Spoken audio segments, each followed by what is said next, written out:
Welcome to the Josh Johnson Show. Josh Johnson, joined by my co-host, fellow stand comedian Logan Nielsen. Logan, how you doing, buddy? I'm doing all right, man. How are you? I'm good. I've had to go to the doctor a ton recently. Like a ton? Yeah, like a Is lot. it still for your injured movie? It's been my chest. It's been a couple of things, and it just has reminded me about other times and made me think about other times I've been to the doctor. Oh God, we've never really talked about this, and I'm sure you have experiences that are going to baffle me. Yeah, but these head. like won't be my fault though. These are because I show up in a doctor's office to be doctored. Like I don't. Right. Yeah. I don't have any control over what happens One doctor, next. please. Yeah. So I was even telling some friends today about how at my old doctor's office. This place was not good. Okay. So the doctor was good. I had a good doctor. I'm not going to sit here and act like I am a good doctor. The staff at the office made it feel like by the time he got to me, I wasn't at the doctor. Does that make sense? Like you're more at a DMV than a doctor's office. So this doctor's office that I went to, okay. So when I was in Chicago, right? I'd go to the doctor a couple times. One time I had strep throat. Like it would be stuff that was like not too serious, but still you should go to the doctor, right? You gotta get some meds. Strep throat, you'll live. You need some antibiotics. Yeah. And so I remember, I was like insanely sick with strep. That was the worst strep I've ever had. And luckily, my mom also came to Chicago at the time and was like nursing me back to health. Aww. But when I went to the doctor, okay, first of all, I get there because I don't know how to pick a doctor. I'm not out here like knowing what doctor's good or if. And then it was at a time where I had good insurance but not great insurance. So then my insurance didn't cover a bunch of people, and it was just it was wild. So I find a doctor that's like within my network or whatever is going to be pretty cheap with the copay. Mm-hmm. I roll up to that doctor, and first of all, from the outside, the place did not scream health. like there's just something about when the bricks coming off the brick building, like when the bricks are chipped hard, it looked like somebody had been carving the bricks. So then I remember someone's walking been trying in to get into this hospital. Yeah, I remember walking in and being like, I'm clearly in the wrong office, but I'll at least ask them where the office is, right? Mm-hmm. And the first question I was asked when I stepped inside and stood at the receptionist's desk was, what? I don't know. That would also make me kind of feel like this is maybe a really good doctor's office. Nah, not at all. So then she said, what? And I was like, oh, I'm here for my appointment, right? Yeah. And then she says, what appointment? As if no one has an appointment today. Like right. As if that's not a thing they do there. Yeah. That's not a service they provide at this specific doctor's office. No appointments. I'm not Walk-ins even fully only. clocking right now that she's being rude. Like, it's not even occurring to me that this person is being insanely rude. Because right now, all that's actually in my head is like, I feel terrible. Right. I just want to be seen by somebody that can help me, right? So I'm not even giving any attitude back. I'm genuinely just like, she says, what appointment? And I go, the one at 9:45. like it's not registering with me that she's like attacking me. You know what I mean? Like she, because the what and the what appointment were not friendly.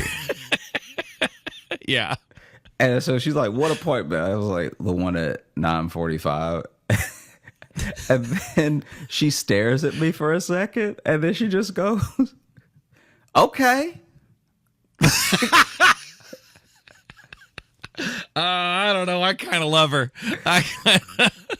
She's kind of my favorite. And so then I'm standing there. I'm like, so am I supposed to fill anything out or like? She said yes. It was like, this is insane. Dude, this is a horrible experience. I hope she's never at anybody's deathbed because that would be truly tragic. Am I dying? Yes. And then you bring the filled form back up, and she's like, "You're still here?" Yeah, yeah. What? I gave you that to get rid of you. And so she gives me the forms. I sit down. I'm filling out the forms. Yeah. There's no one else. Like, okay, I genuinely feel like I'm the first person at this doctor. Like, I feel like this is his first day of being a doctor. This is first like day with the office. Like, the team's all here for this day, right? And and so I fill out the papers, and I fill out the papers, I give them back, and then she's like, "You can sit back down because it's gonna be a while." And not even in a way. You meant 9:45 today? Yeah, exactly. Because I feel terrible, but I still haven't fully clocked it of like just how terrible this person's being. And so then because you just want to die. I feel horrible. So anyone can say anything to you in that state. Dude, and you won't catch it till maybe a week later. I clearly didn't catch it until 7 years later because we're just now talking about it. When you're sick enough, things don't register like that for you. No, not at all. So then she tells me it's going to be a while, and I just, out of like desperation, I just ask her like, "Oh, because it's like 10 now." Because it took me a while to get the forms. Like, she gave me the forms after a couple minutes. Then it took me some time to fill them out. So I was like, "It's 10," and then she was like, "I don't know what you want me to do about that." Yeah, I was like, "Jeez, okay." All right. And then she tells me, she just offers it up as extra information. The doctor not here yet.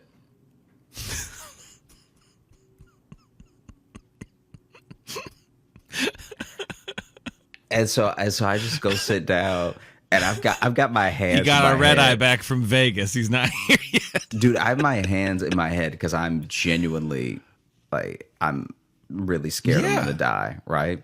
Well, because you probably got a fever. If you got strep, usually that comes with it. So you're probably just sitting there, probably looking like you're dying. Dude, and this is still the attitude that she's giving you. I am like, I look like I make juice right out of my own skin. I'm sweating so much. It's like it. I that am is a sentence wet. I don't know what to do with. I don't know what to do with the sentence. I look like I make juice.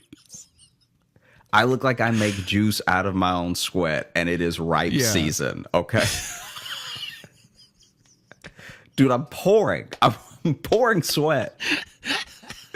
I've never been wetter in my life, right? Like, you got streams shooting off you like a character crying in an anime. You could slide me up and down a sidewalk. I have so much sweat.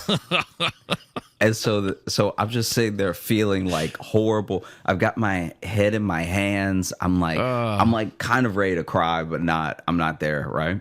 And then this guy busts through the doors, like just bust in. Yeah. This dude busts in, runs past reception, everything, and it was like startling the way that he ran in. And in my head, I was like, I kind of hope that's not the doctor, because he also had a trench coat on, and the trench coat what's the difference between a trench coat and a duster? I guess I'm not entirely sure. That's a good question. Okay, basically, whatever he had made it look like he had a whole coat behind him that was when he was running. So it basically just looked like he had a cape. But this dude busts through the doors, runs to the back of the office, and so I'm sitting there for had to be like 10 more minutes. And then another nurse comes in, right? Into the waiting room, and she's like, "The doctor will see you now." And I go with her. She's like, "Come with me." And I go to the room. There's no doctor in the room, right? Right. It's just, I understand the lingo though of like the doctor will see you now, see you soon sort of thing. But then my tech that's like doing all of the vitals and like checks the blood pressure, everything. Right. This dude is sick. This dude is sick. All right. I'm feeling terrible. This dude is dying. All right. This man's sick. Because then I get in there, right? And so my man is like sitting there typing. Okay. And he's typing at the keyboard, just like typing away, which anytime they're not asking me anything and I gave them the form and they're still typing, I don't know what that could be for. Because this is my first time at this doctor. So maybe he's starting a file for me, whatever, right? But as he's typing, every time he talks, this man can't stop coughing, right? Oh, God. And this dude coughing hard. Like he coughing from the bottom of his belly, okay? From the diaphragm. This dude, theater training. This dude is coughing, okay? So he's asking me like questions I've already filled out on the form. Yeah. Which I'm trying to not get upset because sometimes that happens and it's so aggravating. Because why did I fill out this form for like 7 pages of this thing as a new patient? And so, he's asking me my birth date again, stuff like that. And some of it he's just confirming. So he must be typing it in. Right. And so he's like, birthday, 3/6. Oh! Like the coughs are so long. This dude coughing forever. And then and to the point where I ask him, I'm like, hey, are you all right? Do you need me to get you something? Yeah, like are you okay? Because I understand there must be such a dilemma with calling in sick when you work at a doctor's office. When you work at sick? Yeah, you work at sick and you're like, at sick. I'm too sick to be at sick today. Oh, really? Oh, did you get sick from working where the sick lives? Oh, yeah. Okay. Oh, sure. Take the day. So then I can understand my man's inclination to have to come in. Right, yeah. Because it's like, what are you going to do, Yeah, exactly. And so he's coughing hard. And like honestly, the first time I ever thought about droplets was not COVID. The first time I thought about droplets was this moment. Because this man just infected the whole keyboard that he's on. Because he's coughing so quickly, he's not covering his mouth. Okay. So my man is just like, good. That's a quality you want in a healthcare provider. He's like, so your weight is 100 and oh no, God, just take me. Like the coughs are punches to his stomach. That's what it sounds like. And then he finally has one coughing fit that lasts for a while. like it was to the point where I was like, do I really need to be in here for this? Because he turned his head to cough and did not stop coughing for what it had to be like 2 full minutes. And 2 minutes is not a long time, but when you're coughing, like I thought this dude was dying in front of me. If it's coughing, 2 minutes is a day. Yeah. Like that's a long time. That's a long time to have no control of your body. And so then this dude rolls up way too close to me and is like, let me get your blood pressure. Good Lord. I was like, all right, like I'm reluctantly putting my arm out, right? You're trying to lean away as far as you can. Yeah. I'm like leaning away from him as he's like, and this is the worst part. This is like, clearly they don't have all the resources because you know how there's even those cuff machines at like Walgreens, or at least there used to be those cuff machines check your blood pressure. Right. This dude this is an old school from the 1800s. Like he put a stethoscope on my pulse and then just wrapped it real hard. I thought maybe we'd have the thing around it and he has to like blow it up manually. No, like, no. This dude wrapped it. It's just a floaty. Yeah, he put a wrap around my arm and wrapped it over and over again too, like he get me ready for drugs. Yeah, and then it's just listening, and then he got his watch, and he's just like, oh,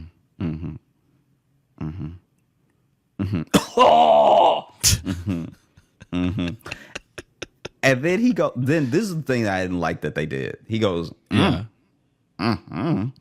and like you can't have little noises like that. No, especially that. It sounds like he was asking a question to your pulse. Yeah, like he what's seems that? like he's about to guess what my blood pressure is.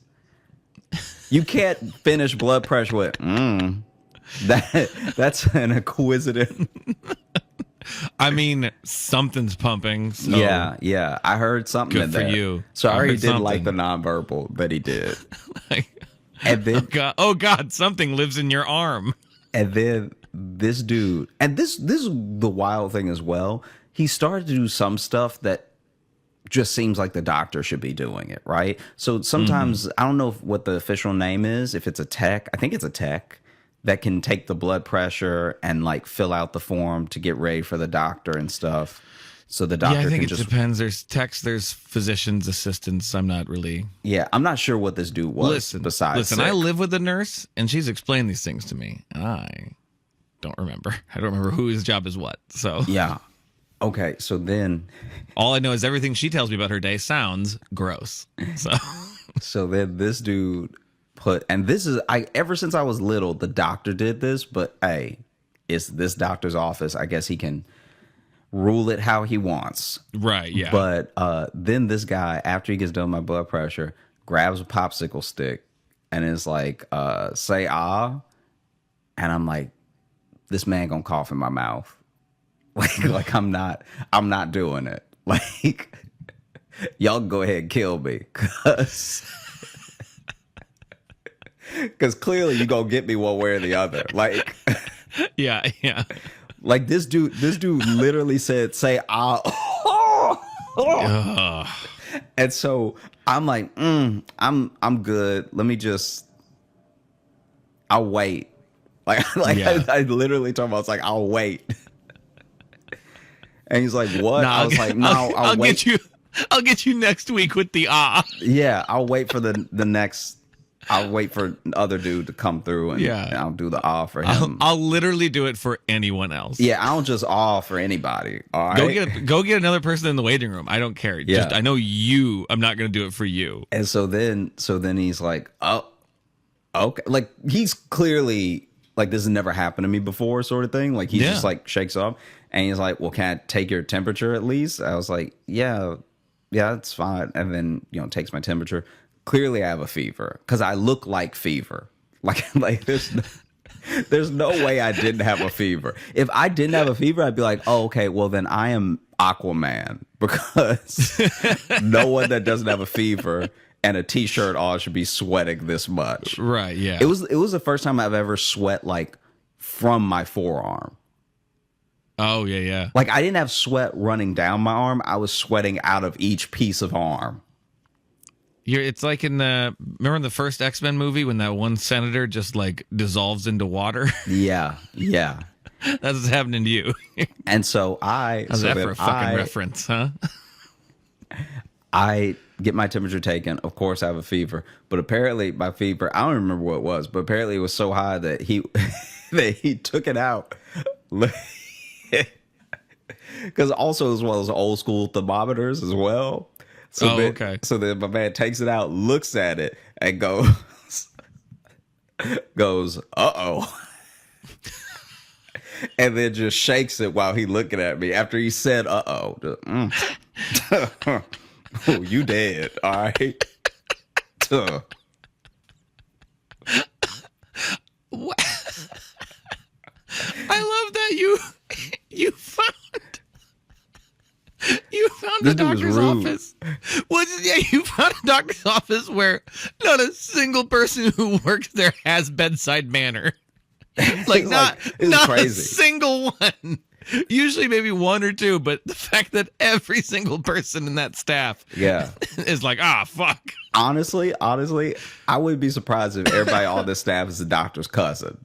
Because no one should be hiring them. Okay? Yeah. These people, like, it on a regular day, I think I would have walked out. Because on a regular day at reception, I would have been like, this is way too rude for me to not know you. Right. You know what I mean? Yeah. And then even with this guy, I'm like, hey, I feel the thing you're saying. So you don't need to say it to me. You know what I mean? So this dude, and then he swings the thermometer. Look, this is the thing that, just for comedy, this is the thing that killed me that he did, that he doesn't even realize is as funny as it is. Yeah. He looked at it, said started to shake it, right? Mm-hmm. Looked at it one more time and went, oof. This dude pulled out my mouth. Yeah, that's just straight up comedy business right there. That's straight up. Then he leaves, right? Doctor comes in. Doctor is like is covered in blood. It'd be so funny. Doctor, like I thought, he runs an out of breath sleeve torn. That doctor, like I thought, runs in, was the guy in the trench coat. Okay, right. And then he immediately walks down and sits at his desk, which is where the tech was typed. Like, in my head, I'm like, do I warn him that he about to get infected? Because, like, that dude coughed all over this stuff. Yeah. We start talking, and he's like, tell me how you're feeling, everything. And honestly, the actual doctor was like a good doctor. Like, like legitimately, he's like a good, we talked it out. He told me some of the things it could be. He prescribed some antibiotics and like gave. Well, good. He was a good doctor. He's clearly a good guy because he gave his cousin Dave a job after the auto body shop closed. So yeah. And it's as I'm walking out that I go back to the reception desk. I'm like, so how to, because also you have to remember, I'm in Chicago. I'm very young at the time, and I've only been to the doctor a couple times without my parents, Right. Like I don't think in all the time I was in college, I went to the college nurse a couple times, but I don't think I ever went to a doctor the entire 4 years that I was in college. I could be wrong, but I don't remember going to a doctor. So outside of being in high school and being like at the doctor with my mom when my mom would set my checkup, and then being in college where you could go to the college nurse. Right. But like I would also, you're so young when you're in college too, you just let stuff roll off of you. Yeah. Or, into your 30s too. Sure. And I've been to the doctor probably a shockingly low number of times. Yeah, like I realized in that moment as I'm walking out that this is like, because basically the doctor was like, she'll sort you out at reception when it comes to the prescription and all stuff like that, right? Yeah. Like where to pick it up, I mean. So then I get up to the front desk and I'm realizing that this is one of, if not the first times that I'm settling all this on my own at the tail end of it, Yeah. And so I walk up and I think I have my insurance card with me. I was like super prepared because I just didn't know what would happen if you weren't. Like I didn't know if they would like, like you when brought your passport, like like when you can't, that old trope from sitcoms where you can't pay for dinner, so they make you wash dishes in the back. Yeah. A part of me was like, if you don't have your insurance card, maybe they just take the health back that they gave you. Maybe that's how those people ended up working there. Yeah, they didn't bring their insurance card. They had no interest in going into medicine. Hey, we're going to need you to check some tongues if you don't have your money, all right? Yeah, he had come in that morning because he was very sick but couldn't pay his bill. Yeah. And they're like, all right, you're handling the next guy then. Yeah. That's what's happening. And so then I'm going up to the desk again, and the woman... the woman is not happy to see me.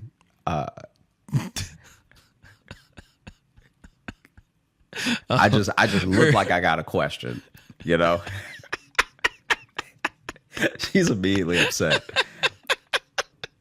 Here you come with your face again. Mm-hmm. And so basically I walk up and I'm like, so is there like what do I owe you, sort of thing. I'm trying to be like jolly about it still, because I find that even with rude people, you win them over eventually if you just don't break. Yeah. If you stand firm in being cordial. Yeah. Eventually they'll soften at least. Yeah, there's a tenseness that you can see lift off with a lot of people. That's not everybody. Some people are evil. Some people are evil, and they won't necessarily be like nice, but they'll be less mad at you. Yeah. And so then I asked, like, what do I owe you? And she was like, I don't know.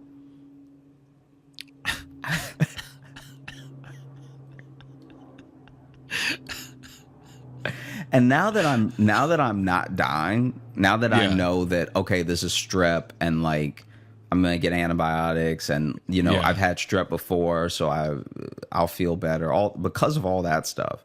Now I like, as far as a mood, I really can't be touched now, because like now I don't have the desperation of thinking I'm dying, but I also don't have the I guess like the fear enough to be distracted.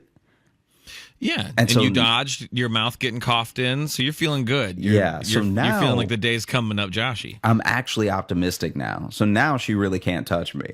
And I was like, oh, well, if you don't know, maybe it's all the house. Like just a little joke in there, right? And she was like, that's not how this works.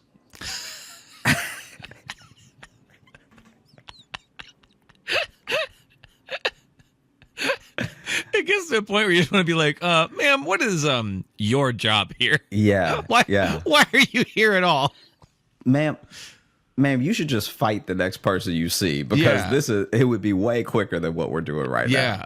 Yeah. Everyone would know the deal at least. Yeah. So then how do I sign in? Well, first you got to go fight that lady, and then someone will come get you. So then she looks up the closest pharmacy next to me, make sure that that's where I can pick up my prescription. And she's like, we'll have to let you know about the bill and everything. You got to check with your insurance. This is like a thing that I found funny. I don't even know if they're like allowed to ask this, but this is like her last thing as I'm walking out, right? Like this is like her last jab, okay? Is like, I was telling her, oh, this is where I live, so this is the pharmacy closest to me and everything. She's like, okay, I'll send it there. And then I was like, so for the bill, and she's like, we're gonna have to check with your insurance, okay? Do you have good insurance? And then I said that I was like, oh, I don't know. And then she was like, well, if you don't know. I was like, okay, wow.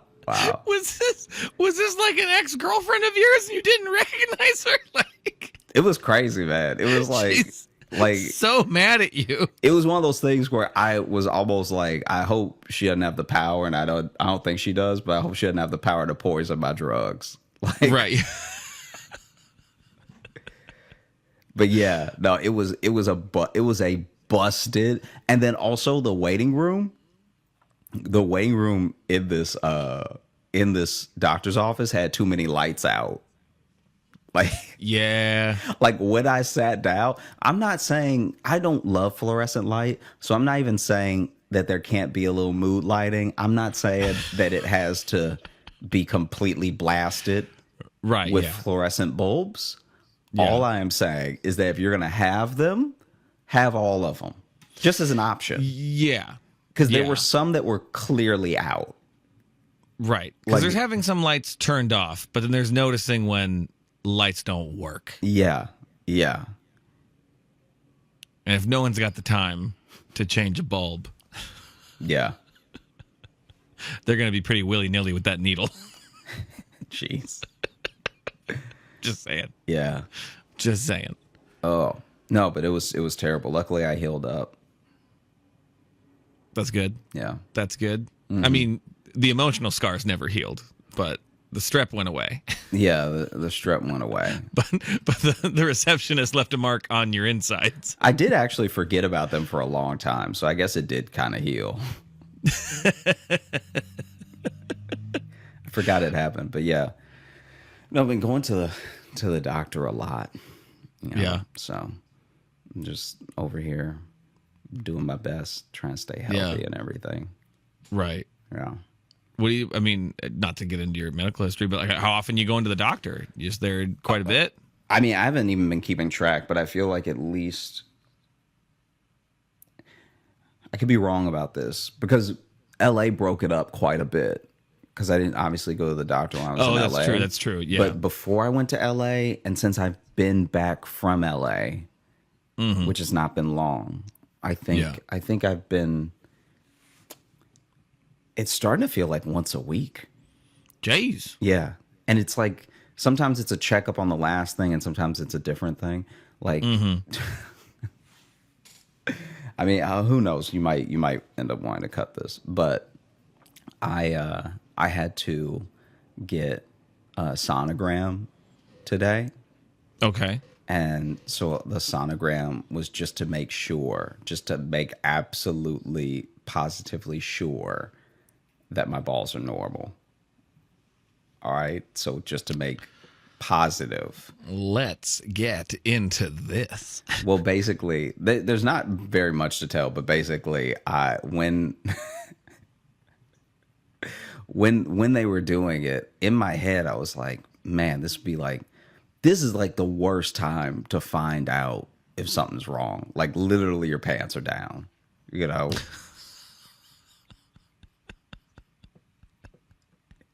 You'd hope they'd let you get yourself right before they drop the bomb. Yeah. And I'm like, they're just going to look down at your balls and be like, yeah, those are busted. I'm genuinely laying back and, you know, the person who's operating the sonogram is like, I'm so tense because I'm trying to be still. Because when I had to have my MRI, they were like really stressing, hey, you have to be completely still or we have to restart. And I didn't know if the sonogram was the same. So I'm trying to like be so still that I'm tense in the face. Like I can feel my face tensing up because I'm like, don't move, you idiot. Like just be still. Don't wiggle your balls. And it's to the point where I'm like so tense that the person stops and they're like, Are you okay? Like, are you all right? Because are you in pain? Because your whole face is clenched. And I was like, oh yeah, I'm good. I'm all right. I was just like trying to be still for you and everything. I'm trying to help you. And she was like, you don't have to be that still. Like it's fine. Like I moved the thing. So, you know, I'm so the first half of it, I'm just like, it's like for basically the first half of the entire thing, I was like rigid still, so just clenched up. And then I relaxed a bit. And you know, I don't know if I guess they take pictures as they go. Okay. For the sonogram, because it seemed like there was typing while the tool was moving or whatever. And then I'm like so in my head the entire time. Because when I walked in, I was like, there's nothing wrong with me. But then when you're getting a test done, you start to think, what if something's wrong with me? Absolutely. When a test is being done, you can convince yourself you have anything. Yeah. Because if you're going to find out, that's when. And so you're having the test done. Yeah, I'm also just like, I'm once again getting really in my head, going every which way with it. It's to the point where genuinely I let my mind race enough through enough scenarios that in my head as I'm laying there, I've already got my affairs in order. Like,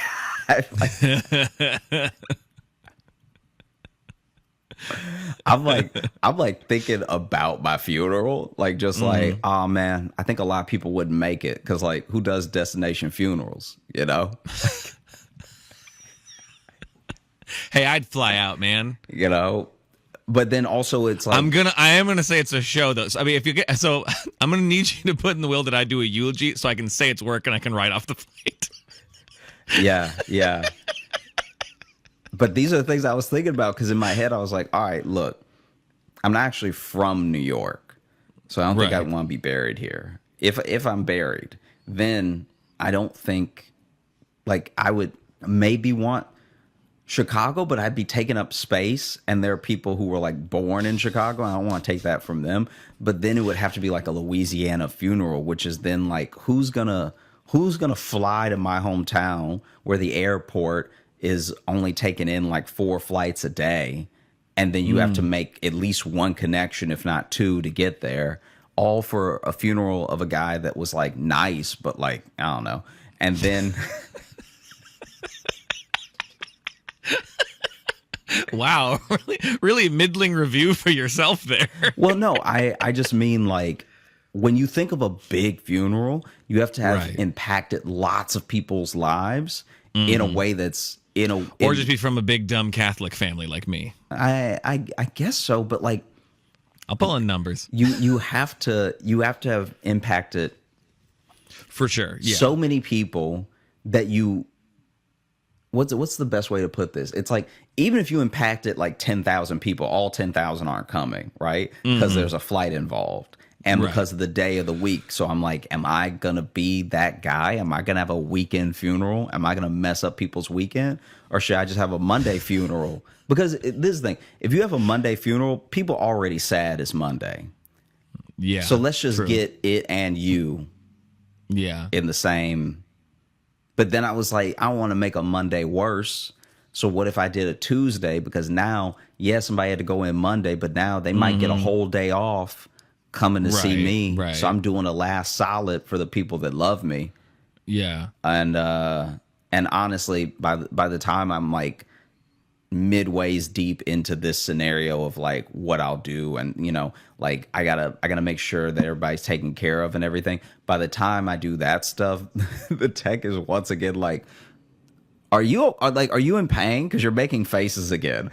And I realized I was like making faces for every scenario of like, it can't be like I'm like I'm squinting, like I can't get buried in Louisiana. Hey man, you good? You look like you're planning your own funeral. Yeah. Yeah.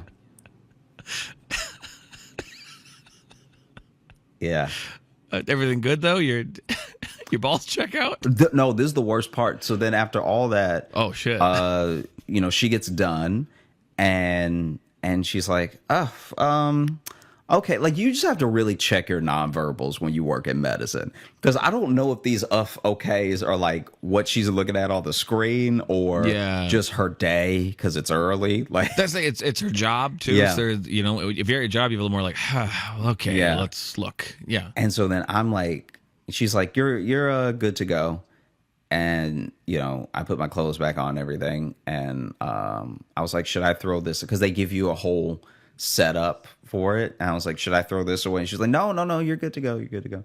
And then she goes and sits back down at the computer that she was on for the sonogram. And then she's like, just typing away. And I grabbed the door handle. And as I'm about to walk out, I'm like, hey, I was just wondering, because, I was here the whole time and everything. Do I look like normal, or like, is anything bad or anything? And she was like, I really can't comment. I'm not the radiologist. So. Yeah. And I was like, fair enough. So to answer your question, I still don't know yet. Oh, okay. Yeah. So hopefully this won't be some sad foreshadowing. No. I think I'm all right. That would be wild to get a sorry about your balls, King.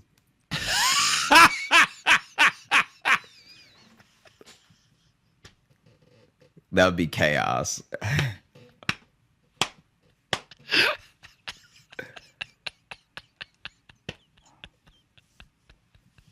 That would be horrible. Yeah, that wouldn't be good. That wouldn't be good. Yeah. Oh man. You made me think of one thing though from doctor's office, because I was like, I've had anything weird happen at the doctor's, and just like little things, nothing too big. But there was one that I wasn't here for this, but it was about me weirdly. It was after, this is years ago, but I had done a show like in kind of the area of my hometown. A lot of people came out and whatever, and a friend had texted me, a former student actually had texted me, and said that there was two old people talking about my show in the lobby, and just one of them just said, "I'll never pay money to see him again." And I was like, damn, okay. What a brutal review from an old man waiting in a doctor's office. That's what's on his mind, is how little he liked my set. That is truly wild. Isn't that awful? Isn't that fucking awful? That like that's one of those things that is actually like out of a sitcom. Because when you think about it, it would be like if for whatever reason your friend knew two grave diggers, and they were digging graves on like a Monday, and they were talking about the show, and he was like, made me wish I was here. Like, just, it's one of those things where you're like, wait, why would they? When he just texted me out of the blue, I'm like, thanks. Why would you tell me this? Yeah. Cool. No, people truly have no idea what they should and shouldn't tell you sometimes. Absolutely. Yeah. You know? Like, even when it comes to medical stuff, I've had people tell me way too much when I just ask them if they were okay. Like, if I know someone went to the doctor and I ask them, you know, are you all right and everything? Right, yeah. I've had people tell me, like, they told me like I was their second opinion. Yeah. They went into so much depth that by the end I was like, I think sound like you have it. All right. Like, I don't know what to tell you. I'm not a doctor, but you sat up here telling me all that stuff. So I would eat better. Yeah. Like, I had a doctor start telling me what meds his wife was on. And I'm like, I don't feel like you should be telling me any of this. Yeah. Yeah, people really let the doctor-patient privilege slip way more than attorney-client privilege. Yeah, but especially, I don't know if it goes the other way though. Like, what him telling me meds his wife's on. Like, I'm not beholden to any doctor-patient confidentiality. No, but that's what I'm saying. It's like, lawyers are very aware at all times. Like, oh, if I tell this person about this thing, I could lose my job. And I feel like, even I have friends who became doctors, and they'll tell me stories where I'm like, oof, I don't know if I should know this part. Yeah. That doctor did end up losing his license to prescribe medicine. So that does all check out, I think. My favorite. One second. Oh, I think we froze for a second there. Yeah. I see it. That was genuinely a computer thing because my entire computer freaked out. So that was not. Oh, okay. I think that was not just a connection thing. Well, we've also been having connection lags because we actually had someone from like the internet company in the area show up the other day and just say that like some of the main lines, not even on our house, but some like the main like fiber wire or whatever has been partially eaten by squirrels. So yeah, Iowa internet, baby. I hope they were electrocuted. I hope so. Oh God. One of my favorites was this doctor that my friend goes to that's ancient. Like, this dude's been a doctor since like bloodletting. Like, he was a doctor so long ago he was also the barber. Yeah. This dude was a doctor when they had those little crow's masks they would wear during the plague. This dude has he's his doctor, but he also has an arch nemesis. Oh, so you will go to your doctor. You will go to this guy who's your doctor, and he will be looking all up in your ear with the tool, right? With the light, looking at your ear, complaining about the doctor across the street. Oh, that's good. That's good. I like this. This I'm into. But it goes so deep. Like every time he goes to him, he has a story, and every ailment triggers a memory about a time about a time he was at odds with that doctor across the street.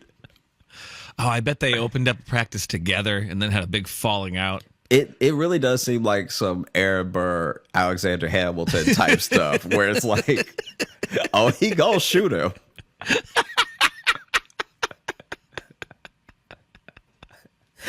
Oh, I like that. I like rival anything across the street is always just very fun, no matter what, because it's always petty. It's always just so petty. Yeah. Any businesses that are across the streets and their rivals, but doctors is even better. This dude because hates they him. shouldn't be. It's like when you're trying to examine someone and be I guess a comforting ear for any ailments. You can't be fired up and pissed off about the outside. Yeah. Yeah, this dude, okay. So my buddy told me that there was this one time that he went to him just for like a general checkup, and he's like an ear, nose, and throat doctor. And I guess he's like a general practitioner. I have no idea. Like, I don't actually understand medicine, so I'm not gonna label anything, because I know that even your doctor that you go to for like everything that refers you to the other doctors will still check your ear, nose, and throat. So maybe that's not all he does. But he had the popsicle stick in my buddy's mouth, right? Mm-hmm. And as he's looking with the light, so he's looking and he's got the popsicle stick, he's got the light. He's like, I saw you the other day. I saw you, walking across the street. You kept walking, but I was scared you were gonna go in. And he said, when he said, I was scared you're gonna go in, apparently he put the popsicle stick a little further down his throat. Just remember, your life's in my hand. I was scared you were gonna go in. I was like, is he gonna do? No, but you kept walking. You're a good boy. You kept walking.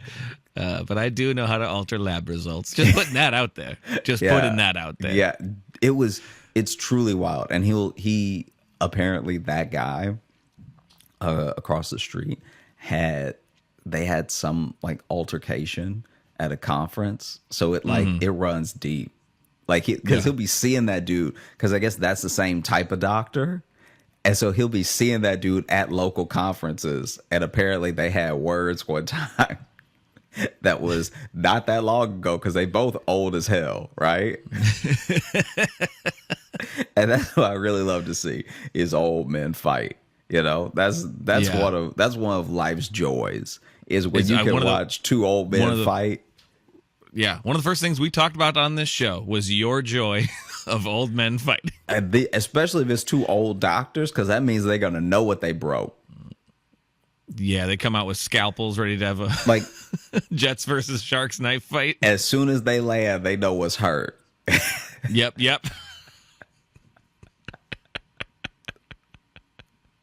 That dude straight up was like going, and I'll have to ask him some more examples, but he would just talk about him so much. He would talk about him more than he would talk about my friend's health. What was going on? Yeah.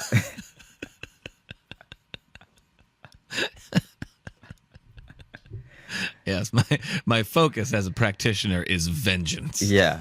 This dude said to him, this doesn't even make any sense because he's an adult, so he wasn't even going to get one.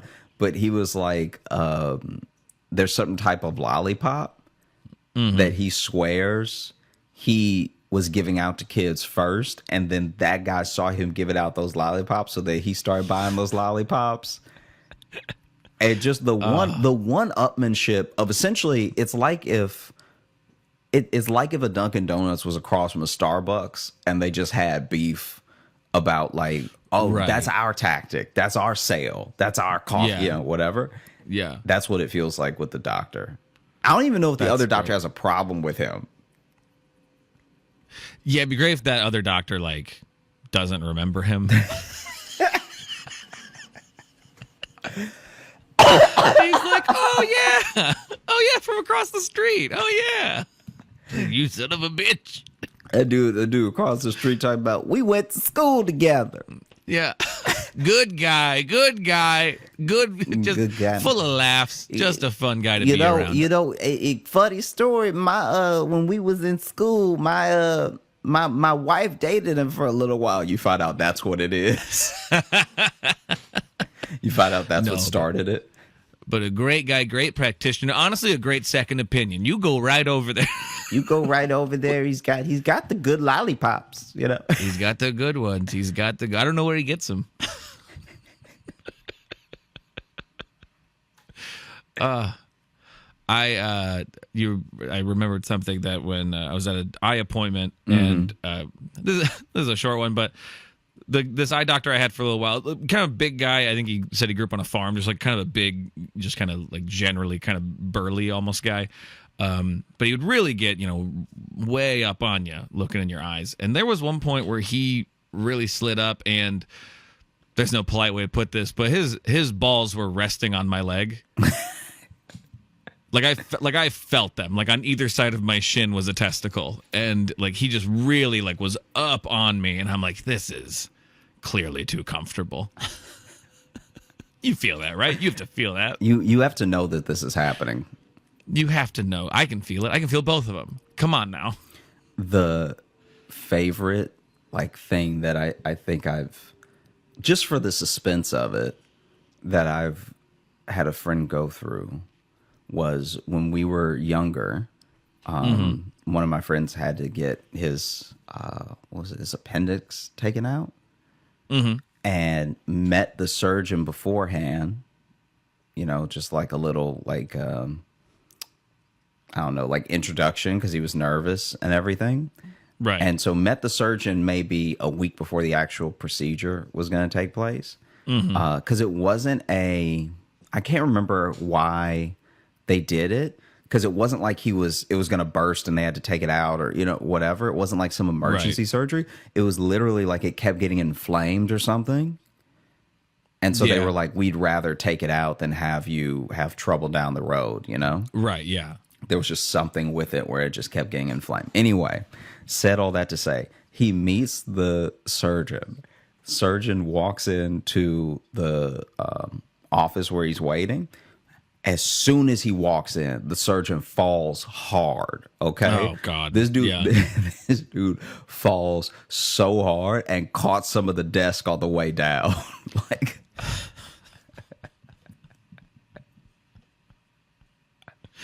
And so he gets up. And he's holding his nose, trying to act like nothing happened, trying to act like, oh, sorry about that, But I'm pretty sure this dude broke his nose. Oh, froze. Oh, there we go. Squirrels. I'm pretty sure this dude broke his nose, right? Oh, no. And so he gets up holding his nose, but trying to continue the conversation like he's not in pain, okay? And then goes to sit down, almost misses the chair on the way to sit down.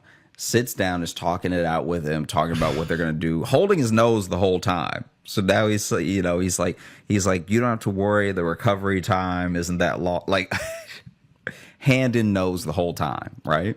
Bro, just come back. Then just go and come back. And then he thinks it's going to be a halfway decent idea, whatever, right? To show him it's not the real thing, because that would have been insane, but it's like an animated cartoon of what happens, right? So it's not crude at all. It's not like something that's it's like to put him at ease, I guess. I don't know. But anyway, he has two remotes and he cannot figure out which remote is going to make the TV play the video. Guy. And if my buddy was nervous before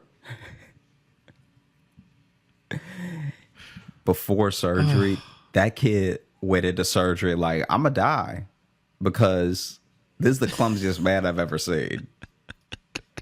This dude broke his nose when we met. My life is in his very clumsy hands. Yeah, that's at the very least you're getting a little bit of his nose blood in you. That was crazy. And then, obviously he had the surgery wild. and he's fine. But like leading up to it, because he was telling us, he was like, I'm very nervous. And we were like, oh, I've heard of other kids. And he's like, you don't understand. And then he told us a story. And I was like, right. Ooh, yeah, you might want to. You might just want to have a lawyer on retainer because you're going to be maimed. Yeah. To be clumsy and then to not even be able to properly put on the cartoon. Yeah. Yeah, that's not good. That's not good. You're going home with a watch in your abdomen at the least. At the least. Man, my right side feels so heavy. Just keep feeling this little like tick going. Come on. Yeah. Oof. A little rhythm inside me. I don't know. Yeah, every time I lay on my side, I feel like I'm really sinking into the bed. I do have real quick the difference between a duster and a trench coat. All right, hit us. Because I looked it up. It actually gave me a nice little chart, weirdly. But basically, dusters are longer. They tend to go down longer. Trench coats tend to go to like just below the knee. Dusters longer. Duster coat is usually lightweight, full-length coat without buttons. Trench coat is long, loose, double-breasted coat with a belt. Okay. So literally the little belt is part of it. Dusters are meant to be worn open. Trench coats meant to be closed. So that's where dusters, that's why they're cowboy stuff. They're meant to have a little swagger to you. Yeah. And dusters usually don't have buttons, belts, and pockets. Trench coats have all of the above. So there you go. That's Logan's research corner. That's a new segment before the mailbag. I mean, I'm glad we got it. I'm glad we know now. I don't want the people listening to go out into the world ignorant, embarrassing themselves. Yeah, that's the thing. We raised a question, and we intended on answering it. We got to it. Mm-hmm. That's why you got to listen to the whole show. You never know what questions we'll answer at the end. That's where the knowledge is. That's where it all comes together. That's where all the juice is. That's where all the juice is. Speaking of the mailbag that I mentioned, should we open that? Yeah, let's do it. Okay. How about we do some reviews from Apple Podcasts? We haven't checked in there in a second. How's that sound? Yeah, let's do it. Okay. This first one here, this is bear in mind, this is a 5-star review from Apple Podcasts. This is from username Nastius, which I love. Sounds like the Greek god of nasty. It's the Greek god of stank, Nastius. But 5-star review. The title is Meh.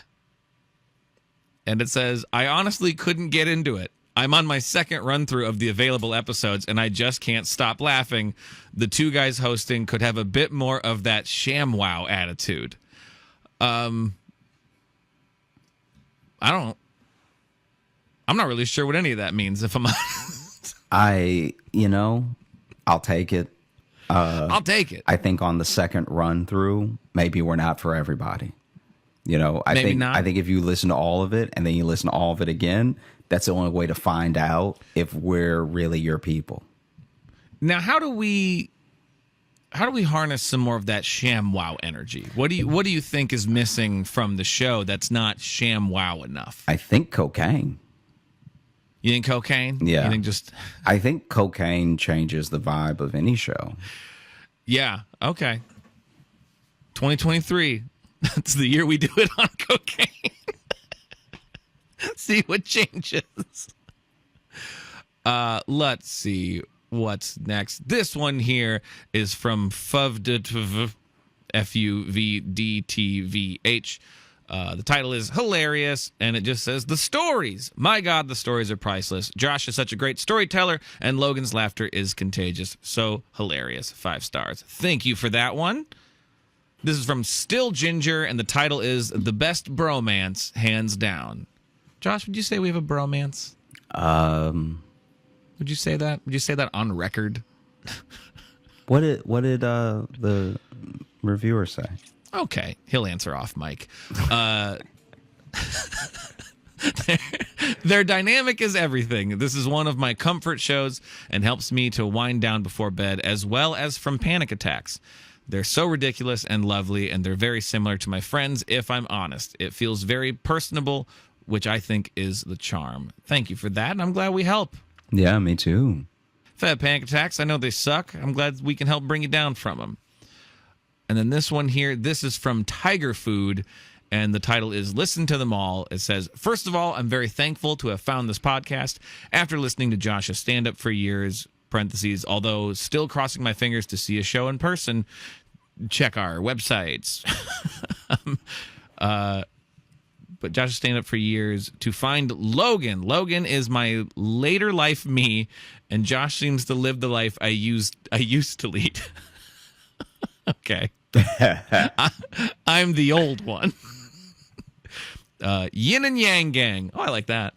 I have found myself spellbound and laughing with you every step of the way. Looking forward to getting on that Patreon and giving more of that support. Thank you so much for that review, Tiger Food, and thank you to everyone. Yeah, thank you, Tiger Food. Thank you, everybody, for real. This is it's just great to know people are enjoying the show, because we've been doing it for a while now, and the fact that, I don't know, it's just nice that you can put something out there, and then even if it's later, people can find it and really love it. Yeah, I think that's where, because we have a good group of kind of day ones and diehards who we've gotten to know a little bit, but it's fun when you get reviews like that from people who are finding it now and reaching out, and it means the world to us. So thank you. Thanks so much for listening to the Josh Johnson Show. We had a great time recording. I hope you had a great time listening. If you are looking to catch up with us on any of the socials, you can find me at Josh Johnson Comedy on TikTok, Instagram, and YouTube, where we're going to be posting clips of the show. I'm also on Twitter at Josh Johnson. And if you still use Facebook, it's Josh J Comedy. But if you're looking for Logan, you can follow me on Instagram at Logan M. Nielsen. And if you want to get in the mailbag, like some of those people there's two ways to do it. You can either email us, joshjohnsonshow@gmail.com, or you can leave us a 5-star review on Apple Podcasts there, because not only do we appreciate it and we love reading them, it actually helps our visibility on the platform. So we greatly appreciate it. And one of those reviews mentioned our Patreon, patreon.com/Josh Johnson Show. We have a bunch of bonus stuff there. We have bonus podcasts. We have bonus video stuff. We have live show replays. And also we have some live shows coming up that the two of us are on next week, actually, right? As this comes out, we'll be in Sacramento. Mm-hmm. That's next week, right? The 6th through the 8th. 6th through the 8th. Sacramento Punchline, and then at the end of the month, we are going to be in Richmond, Virginia together. I'm sure you have stuff in between that. Do you want to pitch that, or just go to your website? No, go to the website. You can get the tickets in the show link under this, or the link in my bio on any of the socials. Yeah. And we put all of our Linktree stuff in the episode bios, too, so that will take you to all the stuff we have, whether it's albums or podcasts or whatever. Have a great rest of the week into the weekend, everybody, for real. And get your checkup, We want everybody to be good out here. You got to go get checked up. And if you work at a doctor's office, be a little nice. I think that everywhere I've been except that one place was very good. That's true. That's true. All right, hey, mostly everyone out there, you're doing great. Couple of you, boo. Yeah. Really one lady, because that dude couldn't help he's sick. You know what I mean? That's just on her.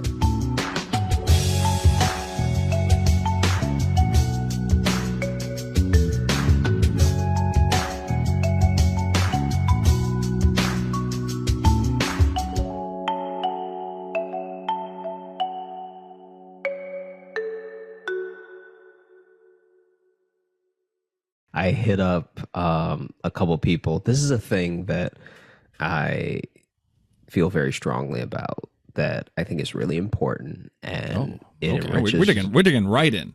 Let's do it. It enriches your life. I think that if you have people in your life that you have not talked to in a long time, it's very important to just drop them a line out of nowhere. Be like, hey, I was thinking about you. Hope you're doing well. Or I was thinking about you. What are you up to?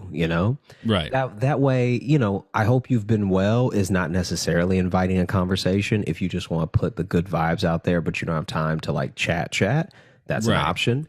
Then also, what have you been up to? It does rekindle a little conversation. You know, I think that then it lets people know, hey, doors open. I'm here right now to listen, chat, whatever. Yeah. And I was doing this with a friend, and she told me about a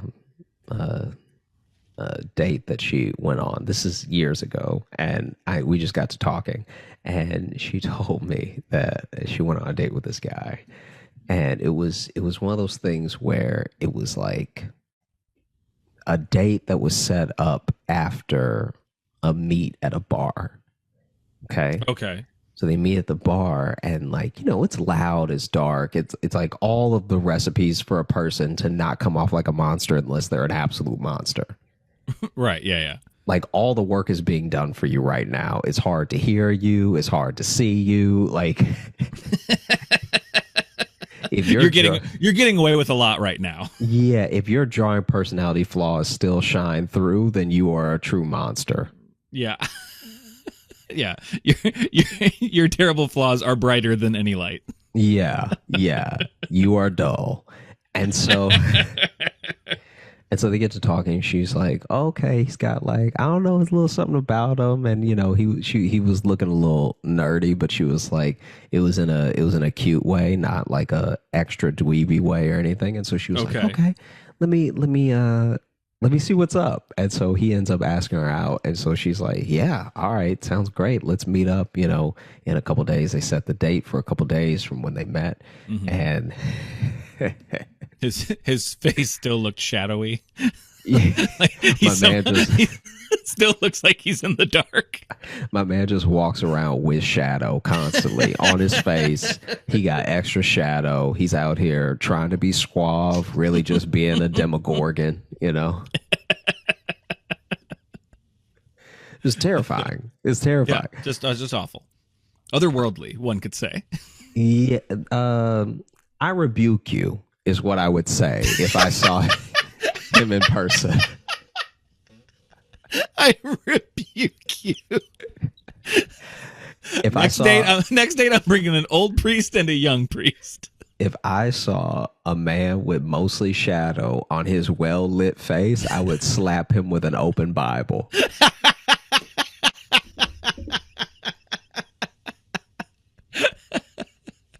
And so basically what ends up happening is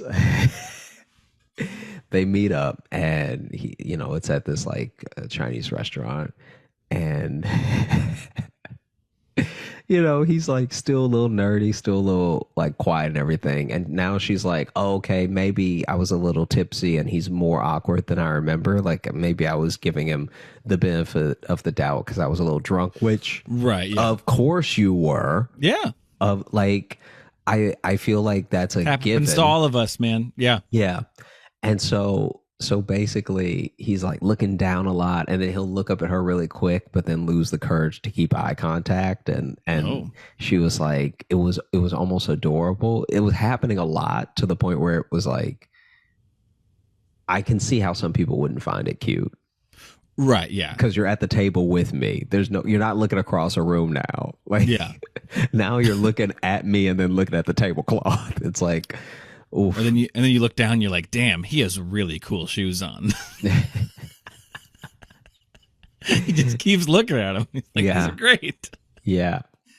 And so he starts asking her, you know, questions about herself, her life and everything. Mm-hmm. She tells him where she works and what she does for a living. And then she starts to reciprocate asking those questions to him. And he's like, oh yeah, you know, I'm really focusing on my art right now and everything. So I'm in between jobs and stuff. And she wishes. And and you know, I'm living with some friends at the moment. Just, you know, getting back on my feet and everything. Like I make a little money doing odd jobs and with my art, and so I'm good. You know, I'm like living. And she was actually taken aback and impressed by how content he seemed. Like, these are things that when someone answers, sometimes there's a little bit of shame involved. There's a little bit of like, oh yeah, I'm doing my thing. I'm like, it's like, it was none of that. He was just like, yeah, I do my art. And it was actually the most confident the entire dinner that she had seen him, was like, I do my art, and I'm putting things together and everything until I can have a come up and stuff. And she was like, oh, okay, wow, all right, that's really cool. And she finally asked him what his art was. This is like appetizers have come now, so they're like starting to kind of eat. But then she realizes she never actually asked him, and she was like, "What's your art, by the way?" And he smiles. And at first, it's like she said at first it was like a little smile. And then he couldn't help it. You could just see this like beaming smile burst through, which he also said was like very adorable when someone's just uncontrollably happy, Right, yeah. And he was like, well, I'd love to show you. And she was like, immediate alarm bells. Even if it's like, I made this movie and it's a big, beautiful movie, it's still just like, when the response is, I could show you, is troubling. Yeah. He's troubling like, to say the least. I'd love to show you. And she was like, oh, okay. Like, is it? And she's still thinking he's a painter, right?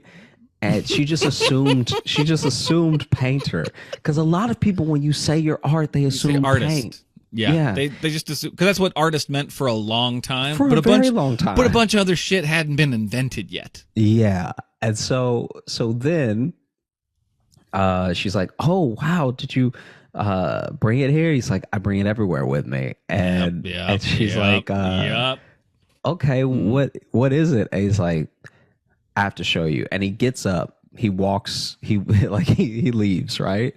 And she's like a little bit taken aback, because now she's like, oh, okay. Like, I thought she was even saying she thought he meant, I have to show you like later at my place or something. Right. Yeah. And so she's sitting there. Like, so he left the table. Left the table. Okay. My man's gone. I got my guesses, but and she's like munching on a crab rangoon. When this dude sits back down, okay, with a dummy in his lap.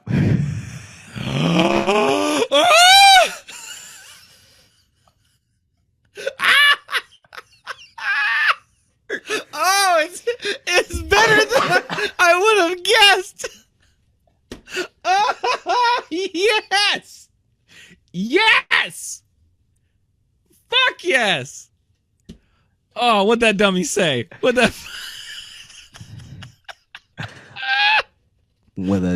dummy in his lap going.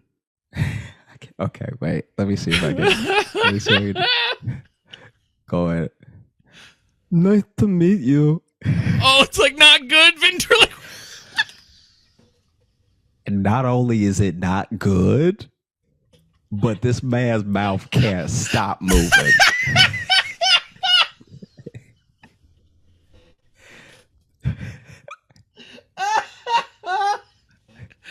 Oh. So instead of it being bad mumbled like ventriloquism, it's just him talking in a different voice while he doesn't make eye contact. That's his art.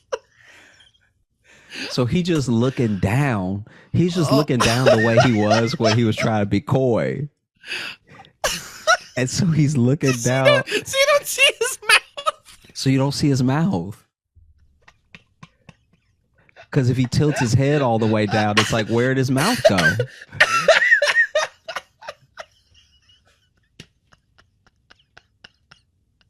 Oh, I was not thinking ventriloquist. I'm so fucking happy. I was not thinking ventriloquist.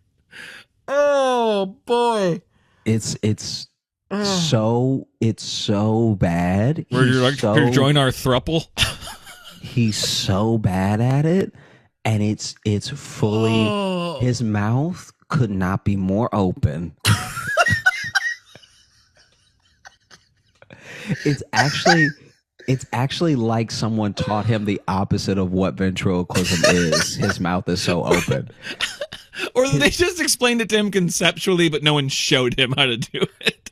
They're like, yeah, but you make like the doll talk too. Got it. See you later. No, there's more. There's more. When I tell you that she told me that his mouth went, not so little. For the listener, Josh moved his whole mouth. You could see all my teeth the way I moved my mouth just now. You stuck your tongue out. That's how. This dude is licking his lips bad at ventriloquism. He will never have a chapped lip while doing ventriloquism. He's lip licking bad at ventriloquism. This man will never need chapstick. He is so bad at ventriloquism.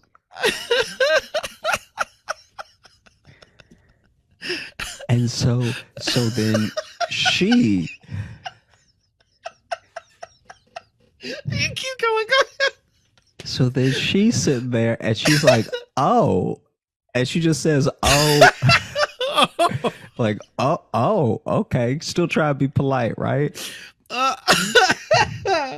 And then he is steadily, just like, so Mark told me a lot about you.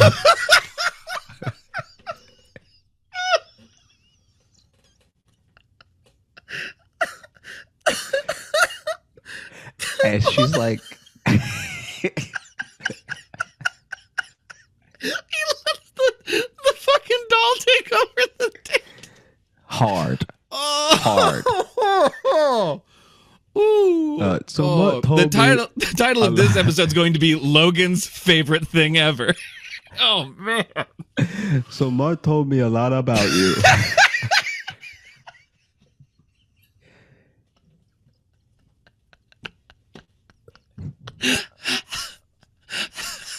And this is just prepare yourself because it gets worse. I'm so excited. So then she's like, so Mark told me a lot about you. The fucking voice, Josh. He said that you were a beautiful woman. And he lied. He's roasting her. You are an incredibly beautiful woman. Oh, okay. I was hoping it was going to turn to like the roast act with the ventriloquist to me. So then he's like, what do you do for a living? And just starts asking her all the questions that she just answered to him through the dummy. Oh, he's like making her redo the date, but with the dummy. She's just redoing the date to the dummy. Oh, no, don't do that. And so now she's like, I grew up at like, he just like slowly giving him details like, oh, that's interesting. How are you liking your appetizer? That's when you have to look at the guy and be like, I know he's not real. Like you can. and then he goes, my God. He goes, yeah, Mark's kind of quiet around beautiful women. Say something. He goes, wait, don't make me laugh. Wait, shut up. Wait.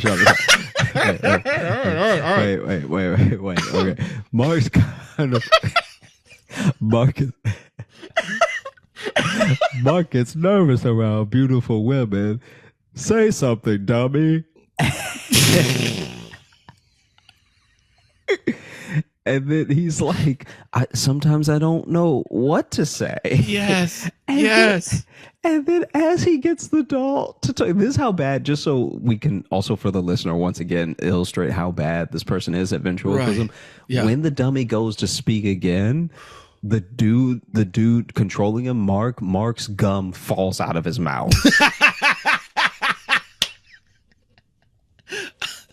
I feel like that should be a pretty common, like, don't chew something while you're doing ventriloquism. I mean, when you're not doing it well, you can do whatever you want. And so then... Oh, my God. And so then... one of the servers walks up to check on them, like, you know, how they're liking their appetizer and everything, sees the dummy and goes, "What is this?"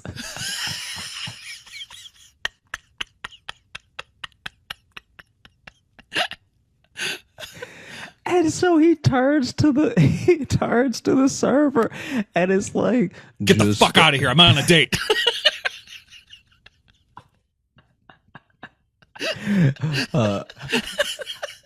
Goes, "Just two lovely people and a bonehead on a date. Guess who's the bonehead?" Oh yeah, it's so old timey. I love it. And then the server's like, "Oh, wow." He just says, "Wow," and walks away. And she said that so then their food comes, right? So appetizers, but then the actual entree comes, and he doesn't put the dummy away. So he starts talking to her again. We also brushed past the fact that he stashed this in the restaurant somewhere. We are totally blowing past the fact that he said, "I'll show you." Just went somewhere, assuming his car wasn't outside. I guess I don't know. I mean, I don't know. Maybe it was at coat check. Maybe. But like, if he brought the dummy prepared for that reveal already, way too much. Yeah, already a killer.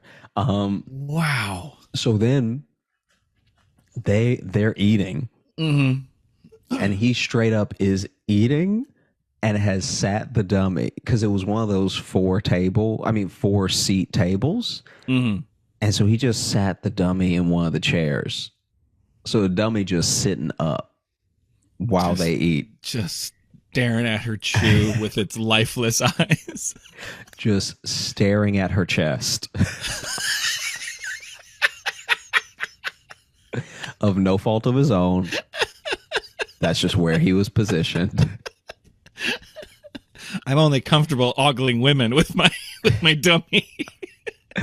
And then she said she can tell that the staff is like straight up watching them now. Like coming out of the kitchen to peek and walk back in. Your friend is a fucking trooper, by the way. And the fact that he didn't sit down with the dummy and she didn't go nope and just walk out. It shows a lot of her character. And so then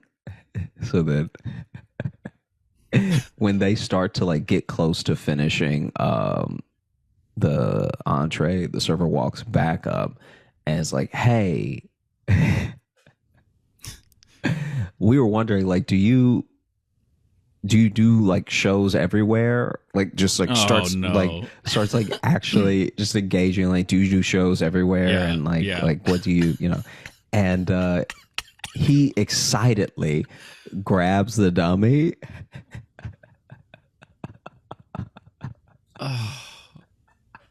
And just starts talking to the server like all over again.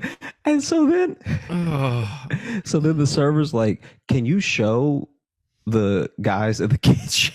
And he doesn't realize that they're making fun of him. He doesn't at all. Does not at all. Because 100% they're like, "Hey, you got to get him to come back here. I got to see this. Come back here." And so then he was like, "Yeah, you know, I'll do my thing and everything." And you know, and the dummy is like, "We'd love to." And she said what had to be most of the staff walked out of the kitchen and just stood at the table. Oh no! Just watching this man do the worst act.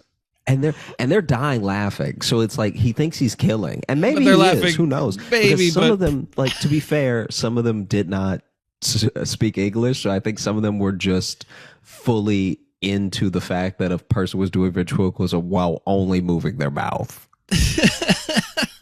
I think no matter what language you speak, Right. that is going to be universally funny. Yeah, being bad at ventriloquism transcends language. You can tell when it's going wrong. Because I don't even know what jokes, you know what I mean? Like, obviously, I don't even know what jokes he was doing or anything. It's just straight up the fact that he's this bad. It's like remarkable. And she was like, I was just like, like she said she was just like melting in her seat. And it's not like no one was like looking at her or anything. Everyone was focused on him, but she was like, well, listen, earlier they were all looking at her. yeah, that's fair. when the dummy first came out, everyone was looking at her just being like, oh, does she know about this? Does she like this? She does not. She does not know or like about this. I mean, she probably looked like she was down with it when they started eating, because then yeah, then they're like, oh, they must be together then. Yeah. Because she's fine. She's fine with the dummy. Just sitting there eating with that.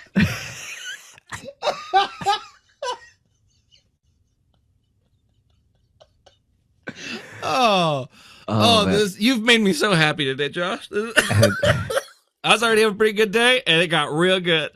And then basically so she's like melting in her seat because she said that there's no way that they're like shoot.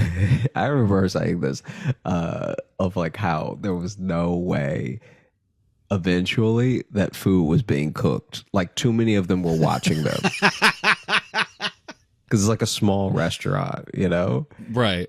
And they hadn't gotten their food yet? Or no, they did. They did what they were eating. They ate. But other people in the restaurant now. Other people are just waiting. They're like, hey, yo. Are now sitting there pissed at this shitty ventriloquist.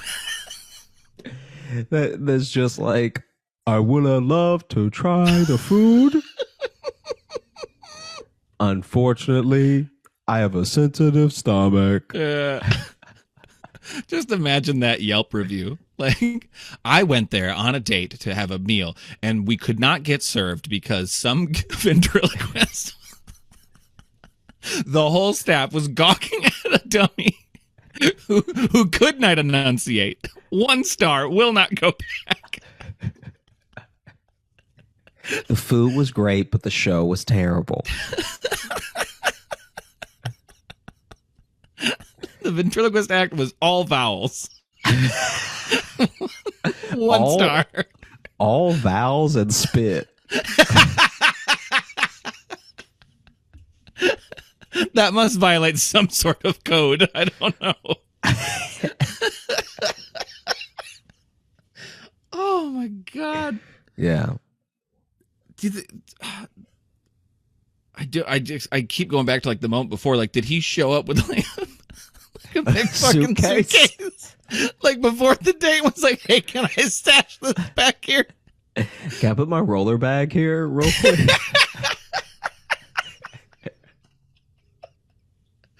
Oh, did he ever try to like drink water while doing the ventriloquism? But like he's not good at it, so he just started drinking. It's like,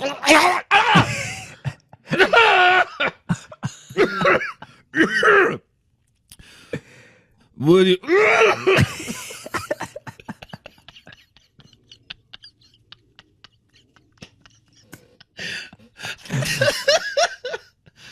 Oh man. Fuck me. That is so goddamn funny. Man. But yeah, they didn't go on a second date. Oh, really? Oh, darn it. I was really rooting for them. Because here's the thing. Even if he was really good at ventriloquism, it'd still be shaky whether he was getting that second date. You know? I don't care if your art is music and if you're at a restaurant, you don't just pull out a guitar This is a great point.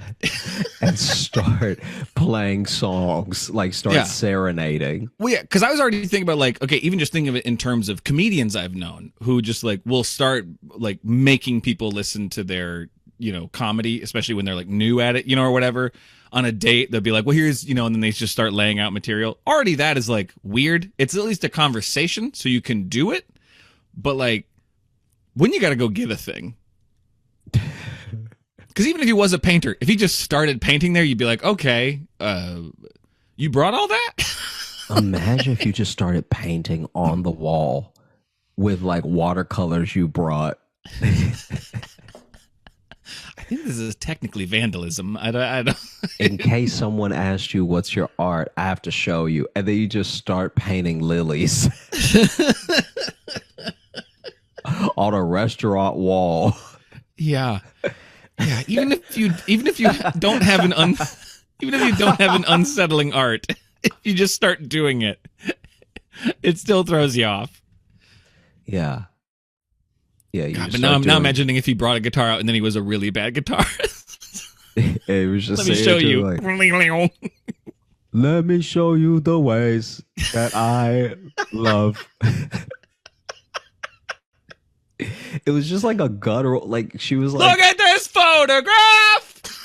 You know what it was too that I think really messed him up is that his mouth was open, but he was trying to not move it. That actually makes sense now that would be the voice you'd make if you didn't close your mouth to do real ventriloquism, but you opened it, but you're like, like having it wide open. Yeah, that's not the move. That's why a lot of them smile so they can like just do it through their teeth. If you've ever been to the dentist, you've just done an impression of this dummy. That's essentially what it sounded like. Your dentist asks you a question and you're like, that is what the dummy. She said it was like she said that she said some of the words were so garbled she wasn't sure what the joke was. Like, I also love that it sounds like he was doing the oldest of ventriloquist shtick too. Yeah.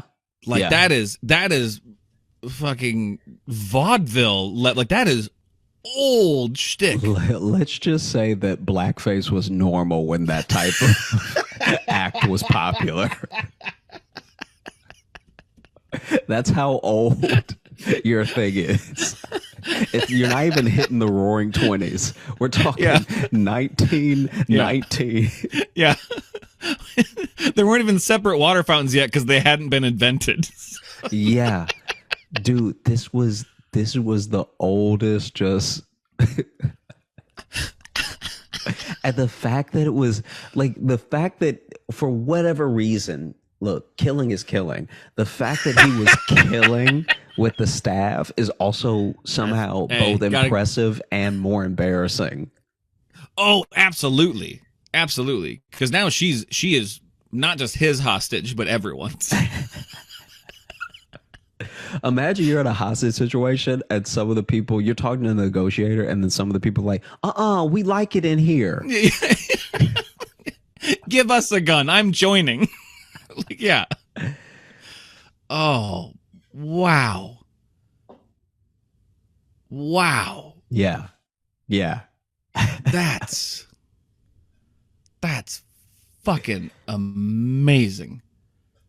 And I mean, I guess good for him because you said he was really content. Seemed really. I mean, this is what I think is actually happening. I feel like this dude lives within his means, which is why he's not really pressed for money. And then two, I think that he's so bad that it's entertaining that he gets work. I could see that happening. Because here's the thing. If this dude went on America's Got Talent, I think he'd take it all the way. I think it would be so funny that they would actually give him the golden star. They hit that golden button. They put him through the next round. He shows up and you're like, man, this guy's like a really funny comedy act who did like a fake ventriloquism for his first thing. And it was hilarious. Yeah. Then he starts again and it's worse. It's worse the first time. But you're laughing so hard now because you're like, I can't believe anybody would do this act again. That's hilarious. How he wasted his golden star on this. And then, but then even that's funny. And so then it's so funny that he just keeps getting promoted to the next round. And by then he's an American sweetheart. Like by then he's just like, it's like people love how bad he is at this thing. And then there's just a Vegas show at the end of it where you go to watch this dude talk for an hour and be like, what river is completely full of what river? Oh, I can't wait to see where this joke ends. What river is completely full of?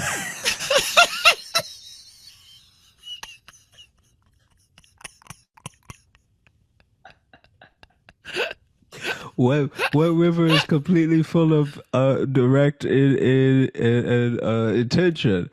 The Pacific Ocean. And then you just sit there. Jesus Christ. And then you just sit there and you're like, that's the worst thing I've ever heard. First off, not a river. You said ocean.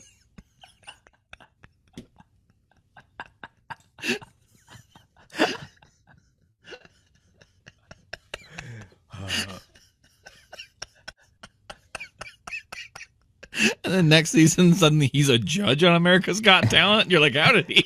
How did he get to be a judge? And then you sing your heart out, and he's like, I wasn't really feeling it. Where you can't really understand the notes he's given. Hi there. Everyone just kind of looks at him. I think that's a vote for yes. Imagine how demoralizing it would be to be a comic going on America's Got Talent, and then a dummy's hand gives you the thumbs down. I don't think you just quit comedy. I think you actively go on a killing spree. Like, I think that's enough to break a human's mind. Yeah. So much so that they're like, I want nothing to do with society. I want nothing to do with anyone here. A dummy told me I failed. I couldn't understand what he said. Terry Crews was there. I don't know.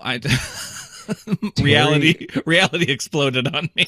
Terry Crews had to sit me down and tell me that even though I should have been able to understand it off the rip, the dummy said that I'm talentless and I have no future.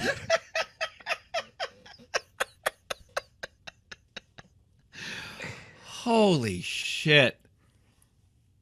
Oh. That's just beautiful. I don't know. It's chaos. What happened to your friend is horrible. Yeah. I but just great person, but yeah, terrible luck. In a weird way, in an indirect way, he did make art.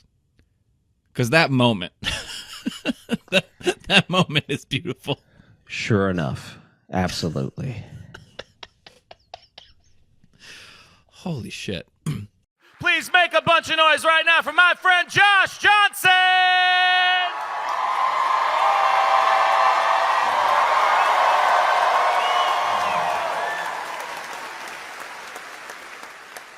I watch a lot of true crime documentaries and series and stuff, and I like to watch the ones that, as best as possible, don't involve murder, because genuinely I'll be like, oh, this is wild, but this is also very sad. So I like the ones where it's like a robbery. You know what I mean? I like when it's like a huge drug bust, something you can really sink your teeth into without being like, oh, there is a family to be sad for. You know what I mean? And what I love is the process of when the person is sure they're not going to talk. You know what I mean? They'll bring somebody in, and when the person gets brought in, some people really hang tough. Some people, door slams behind them. I've never been to jail, but I hear the doors are heavy. Door slams behind them. They actually get more tough. They sit in an interrogation like, what? I'm not gonna tell you nothing. You want something out of me? You got the wrong one. Okay? And then there's other people, that door slams, and as soon as it slams, they're like, listen, I wasn't there, all right? It was Robert. It was Terry, Robert and Terry. It was their plan anyway. If anything, I'm an innocent bystander. I was just in the car. Y'all know when y'all arrested us, I was in the back seat. That's for a reason. I wasn't even the getaway driver. I thought we were going to McDonald's. There are some people who snitch so fast. Even the police can't write it down fast enough. police are like, well, we got it on tape too, but yeah, this is too fast for the shorthand. Imagine you snitch so fast you make a cop go, hold on.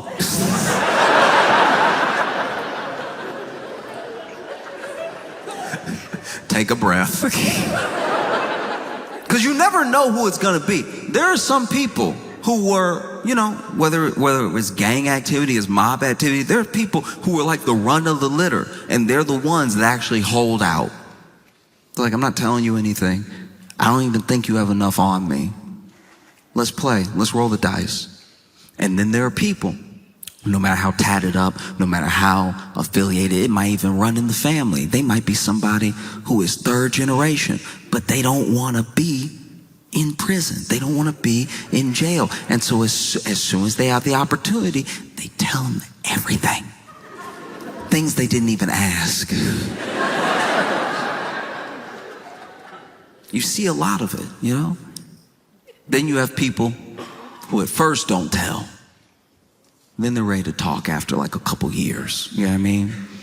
After a couple years, you know, have enough mold on your sandwich that you're like, it's really not worth it. Like, nobody coming to visit me. Like, no. That's what makes me wonder what must be going through Ghislaine Maxwell's mind. You know what I mean?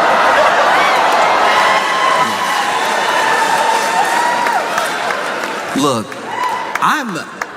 I'm no legal expert, but I do find it wild that in this supposed cabal, this supposed billionaire ring of predators, that the only one you caught is the one you're ready to make a deal with. And a deal for what? You know what I mean? Exposing more names? Bringing other people down? Probably not. Probably just being bribed to not say the president's name. You know? And look, I could be wrong. I don't think I am. Because you've already seen Trump float the idea of pardoning Ghislaine Maxwell. We even know from old tapes they thought about pardoning her way back when she got sentenced. You know? And yeah, no, I agree. I'm not a fan of it. She's not here. I'm not a fan. The boo.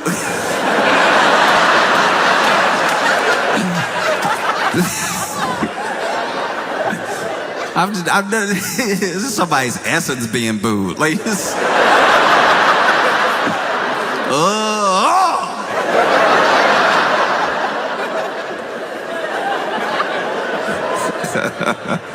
No, it is genuinely insane what's happening because, you know, Trump floated the pardon. He even was asked by the press if he would pardon Ghislaine Maxwell, and he goes, look, I could, but let's not talk about it right now. What an insane thing to say. You got asked a yes or no question, and you somehow answered worse than yes or no.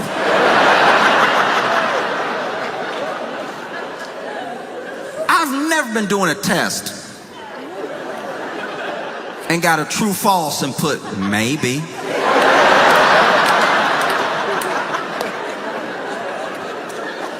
I don't know, you the teacher, you tell me.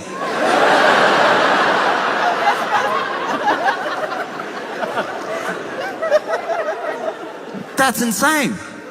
Already floated a pardon in front of us, maybe to gauge our reaction. Maybe if there's not enough outrage, the pardon will go ahead. And then DOJ goes, have a conversation with Ghislaine Maxwell. And already, I think it was today, just today, she's been moved from the prison and she was in to a minimum security facility somewhere else. Thought we covered this.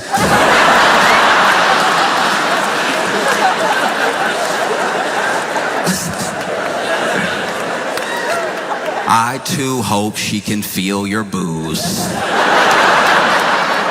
I hope booze work like laxatives, you know. Ghislaine Maxwell just sitting in jail right now. You know, booze don't travel that fast, and so it comes in waves out of nowhere. She's having a conversation. Oh yeah, Trump and Epstein were there. Ooh. That's my hope. No idea if that's the case. But, you know, you see this sort of thing happening. It feels insane. It feels insane to watch in real time. This is the only person, the one person that got caught, the one person that's being held accountable. And everybody's so obsessed with like the idea of a list or more people or whoever they want to be on the list being on the list that they forget that there were real people that deserve justice. And the idea that the only person that we've so far got might go free is unacceptable, you know? Because you see Trump floating, pardoning Ghislaine Maxwell, and I can't imagine what it must be like to be a Trump aide. Like your nose must bleed every day. It's like, yeah, I'm thinking of pardoning Ghislaine Maxwell, and the aide is like, what? I asked you what you want for breakfast.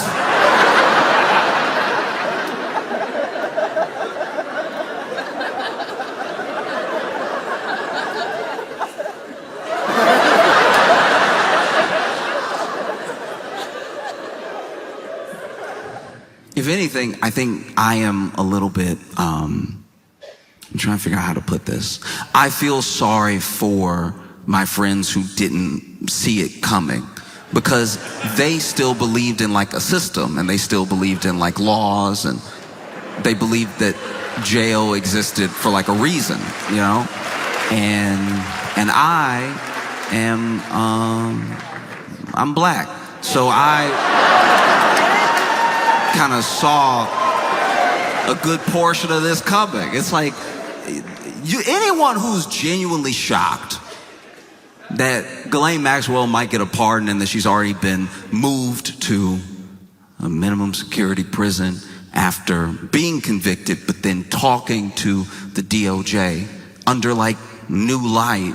Anyone who's surprised by that has never watched the first 48 before. And they think that people aren't going to see through it. You know, this is a lot like when you're in school and you didn't do your homework, but you remembered there was homework right as the teacher says, pass up the homework. And so you fighting. You've never worked a pencil harder. You fighting to get words on a page. It doesn't even make sense what you're saying. It's you going over the whole scarlet letter as fast as you can. And then you pass it up. Teacher collects all the papers, and you think, maybe I got away with it. All we had to do was 300 words summarized in the last chapter of Scarlet Letter. I think I did it. Pulled it off. Felt like 300. Might have been 290. And then class is going on. Maybe you have to read while the teacher grades the homework, and then teacher says your name. Calls you up to the front. You're like, okay, don't panic. Maybe I did a good job so fast she's impressed. That's a possibility. And then you walk up to the front, and the teacher's like, did you do this just now? And you don't know what to do. You're caught. You're caught. She caught you. But there's another part of you that's like, maybe if I die with the lie, she'll believe me. What? Just now? No, I did this at home. And she's like, you sure? You're like, uh-oh, she's on to me. Yes, I did this at home. And then she was like, oh, okay. great. That's good news. I was worried that you did it just now, which means you wouldn't have your math homework. And then you remembered that this has been math class the entire time.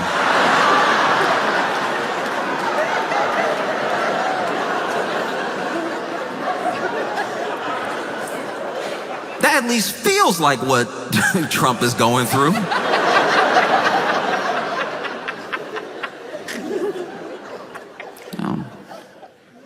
Because if Trump was smart, he would have done all this stuff a long time ago when it could have maybe still been believable. But now, everybody sees through it. Oh, it's crazy. It's so crazy. And then, on top of that, this is already insane enough. Already, there's so many ties to Donald Trump, Ghislaine Maxwell, Jeffrey Epstein, that even a pardon just feels like it would be happening in our faces, right? There's no misunderstanding about the conflict of interest. There's no misunderstanding about what her role is if she does testify in front of Congress or whoever. And there's no misunderstanding about what the quid pro quo is between the two of them. You know what I mean? And even in that moment, on top of all that, Donald Trump floats pardoning Diddy. And it's like, that one doesn't even have anything to do with you. I don't think. Don't you have enough to deal with? That's crazy.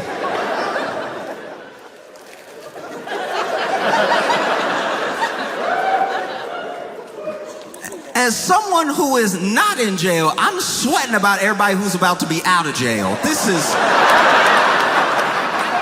insane.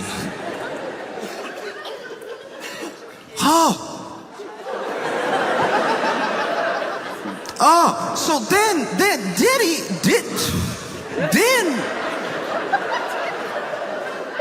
already the public, especially by the media, somewhat, somewhat potentially unintentional, but the media did a disservice to the public when it came to Diddy's trial, because there's a lot that we know of Diddy. There's a lot that we know that he did, that he's alleged to have done. And I think that the state put forward a remarkably bad case to try to lock Diddy up, because I think from the public's view, they see the trial and you see it through the lens that the media is selling. The media wants you to keep watching, they want you to tune in every day, and so they make it look like he's about to do 10,000 years, right? They really hype this thing up. They never really mention that all the while the trial is going on, pieces are getting dropped.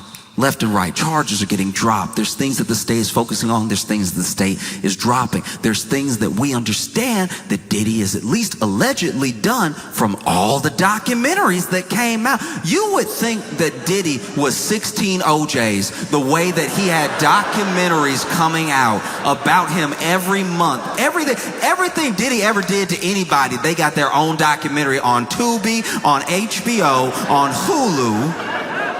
Everywhere. Oh, he hung me out of a window. Like, just nonstop stories, right?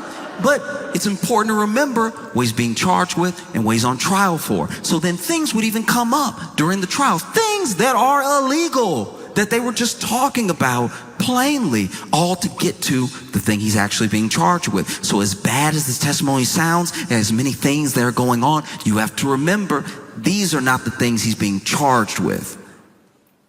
And I think that media got carried away. I think the news got carried away because they finally had something juicy, something big, something that they knew was going to last for days, weeks, months, that wasn't the same old stuff. Something that had a bunch of intrigue in it. Apparently there's all these tapes. Apparently he has all this blackmail on all of Hollywood. There's all these things that were supposed to be coming out during the trial, you know? And then the state supposedly makes their case. They read out the verdict. Everyone is sure that this man is about to do 10 million years. And then they read the first one, not guilty. And they start reading them, and there's 5 charges, and 3 of them not guilty. The 3 that carried the most weight, the 3 that had like a minimum 15, 20 years, you know? And then there's 2 misdemeanors. Those 2 misdemeanors he is found guilty of. The people are perplexed. How is he found guilty of these things that are at least tangentially related to the other charges that he hasn't been found guilty for? What's happening, right? And those charges, the things that he was convicted of, they don't carry some mandatory minimum. You know, he could get time served. He could get up to 10 years. He could still do 20 years. But it's not likely that he'll do 20 years, because that is the most extreme of cases where you give people the maximum. And I even rewatched a little bit of the reading of the verdict, and I just thought to myself, could get time served. Why would you bother pardoning him? Like, he might already be walking out of jail that day. That's such a crazy thing to do. You don't have enough going on with everybody thinking you were like on an island 152 times or whatever.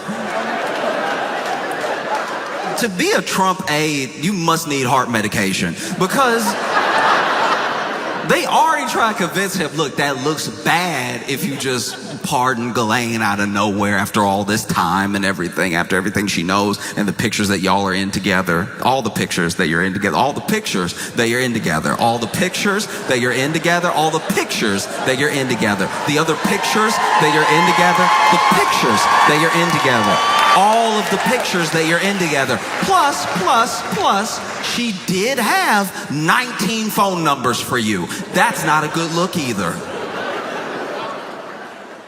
And then Trump says, I see what you're saying. I understand. All right, look, what we're going to do, we do best. All right, gonna run a little interference. We're gonna run a little distraction, okay? And we're also gonna pardon Sean Diddy Combs at the same time.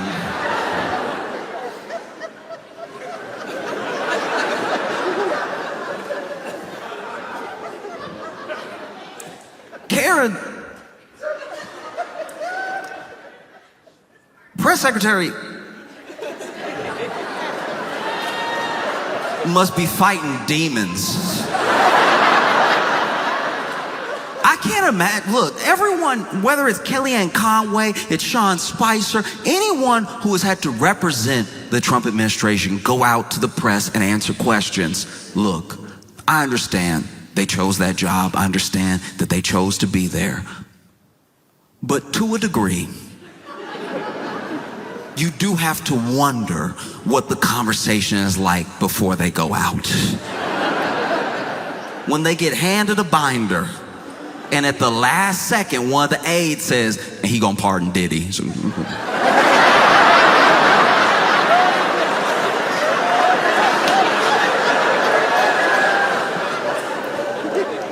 no matter who it was, whether it was Sarah Huckabee Sanders, anyone who has represented the administration on the news or in the press room or anything like that, there's at least been 1 or 2 days where they had a 1,000-yard stare because they were like, how am I gonna pull this together?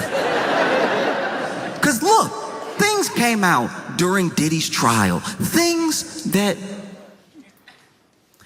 made you think, of course, this jury is gonna find this man guilty. They have to look at everything that they've heard, but you gotta remember the things he was on trial for and the things that they heard didn't always line up.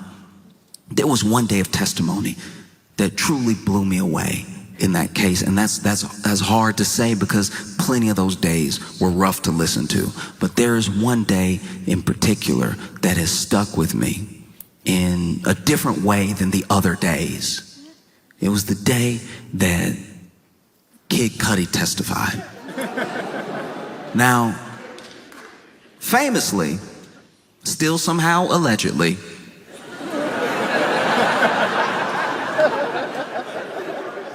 Diddy supposedly blew up Kid Cudi's car. You're bringing the man who has his car blown up to testify. You would think that that'd be one of the charges.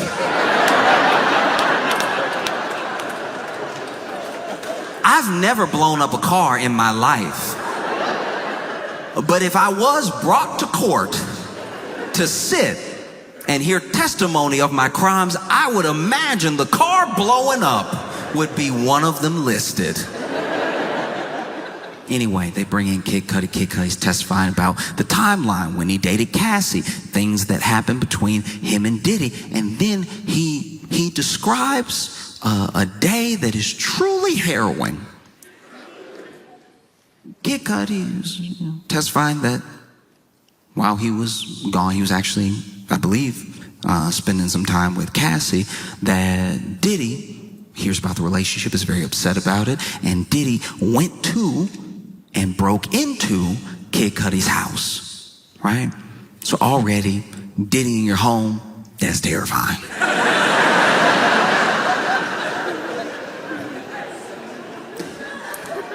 Diddy in your home is the devil's version of Elf on the Shelf.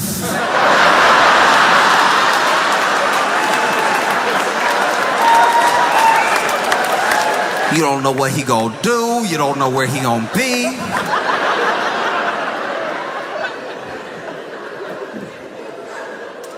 Whoa. So Diddy was in his home. Now, I'm a little fuzzy on this part, but apparently, I believe at least, that it was Diddy's assistant that called Kid Cudi to let him know, hey, okay, ooh, how do I tell you this? There's no good way. Diddy in your house. He is all up in your house. I mean, I drove him. He made me. He's like, where you live? And I was like, and we went over to your house. And so he's in your house. I'm not now. I'm outside. You know, he told me to wait here. I don't know what he gonna do. And so, you know, Kid Cudi rushes home. And not only is he rushing home, he actually, this is at least as I understand it, must have Diddy's number because they had a conversation. And he was like, yo, you in my house? You in my house? Bass in voice, ready to beat somebody down. You in my house? And apparently, Diddy very calmly said, yeah.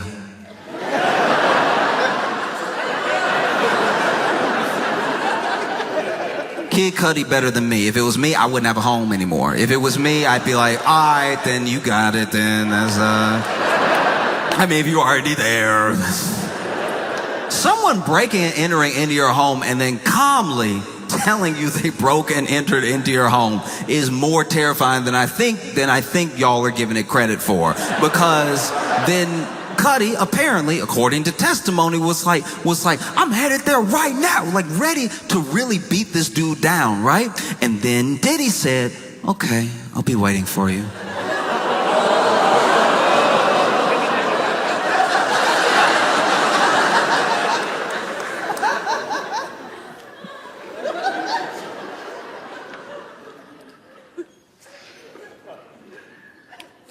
I wasn't in court. I had to read all this, and I haven't read a novel by Stephen King scarier than what I read between the two of them. Kid Cudi gets home, Diddy's gone. He walks into the house. Now, that's braver than me. I would assume he's already planted a bomb somewhere. But Kid Cudi walks into the house, is looking around, assessing the damage, and while Diddy was there, he put Kid Cudi's dog in the bathroom, then opened all his Christmas presents and left. That is so insane. We are dealing with pure evil. That is so insane. Open all his Christmas presents.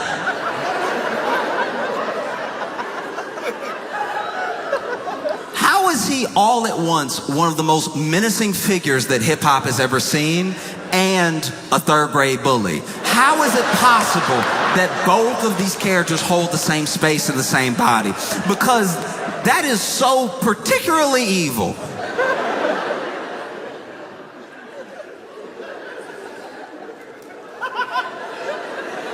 He said, I walked over, Christmas presents unwrapped. I opened the bathroom door, my dog confused.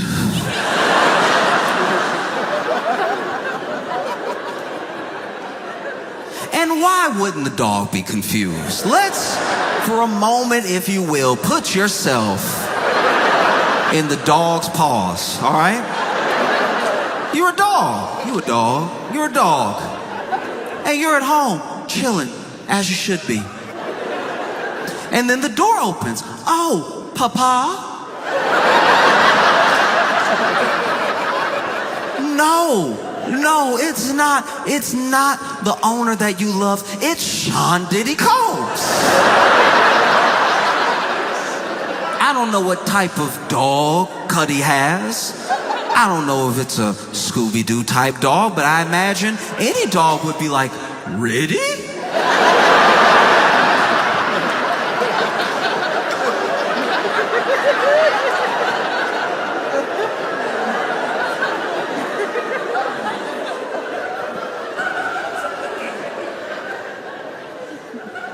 And then Diddy walks over to you confidently, like he knows you. And then he puts you in the bathroom and you're like, okay, I guess that's the best possible outcome.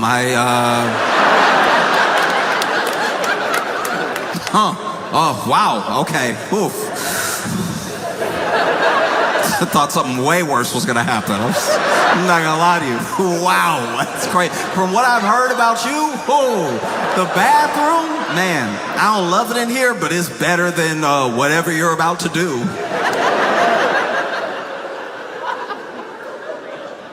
And then Sean Diddy Combs opens all the Christmas presents and goes, well, my work is done here, and exits.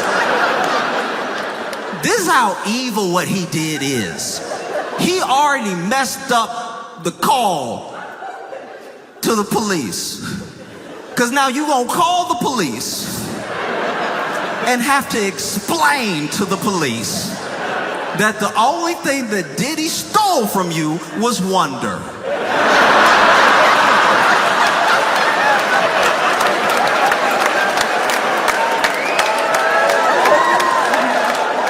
Imagine that call to the police. You gotta call the police and tell them that Diddy, and the police are asking you very reasonable questions. They're over here like, is he still in the home? I don't know. Hopefully that would make this whole thing a bit more serious. Right now he's left it at hilarious,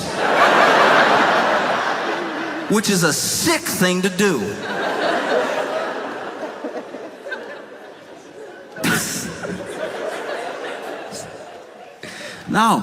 No, it's truly insane.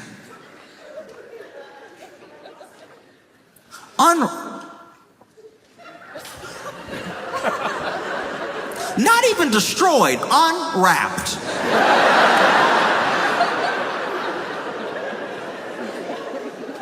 I can't leave this alone until y'all recognize how dirty this is. Imagine. Lots of people here celebrate Christmas. Lots of people exchange Christmas gifts. Imagine if you came home and there just wasn't paper. And now everybody in the family either like happy or disappointed, like, oh, you got me the Theragun that all right, we're like a couple months out, so can I have it now, I guess?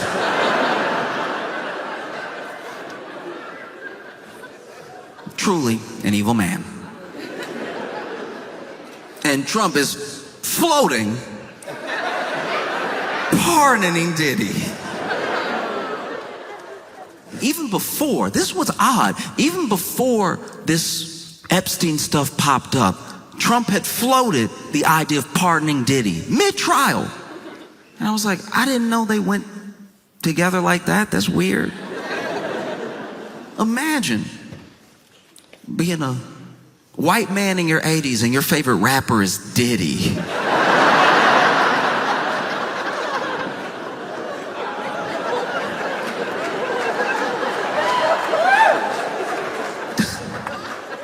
No Raekwon, no Rakim, no Run DMC. Diddy. Okay. And even then, he had floated the idea of pardoning Diddy. And who knows? Maybe something happened. Maybe some money exchanged hands. Maybe somebody said something to somebody and started it in motion and everything. But I can tell you this, justice system aside, the only person working hard to make sure that Diddy doesn't get a pardon, it isn't the state. No. It's not like the DA or the lead prosecutor or anything like that. The person working their hardest to make sure that Diddy does not get a pardon, that he doesn't get released back into society is 50 Cent.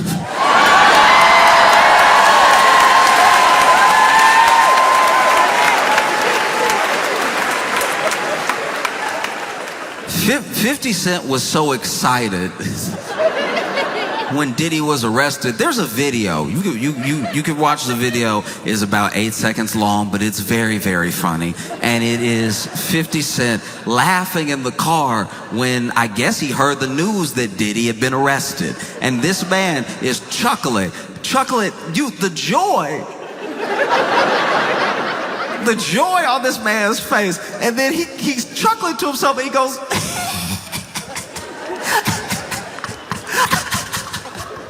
he gonna spend Christmas in jail.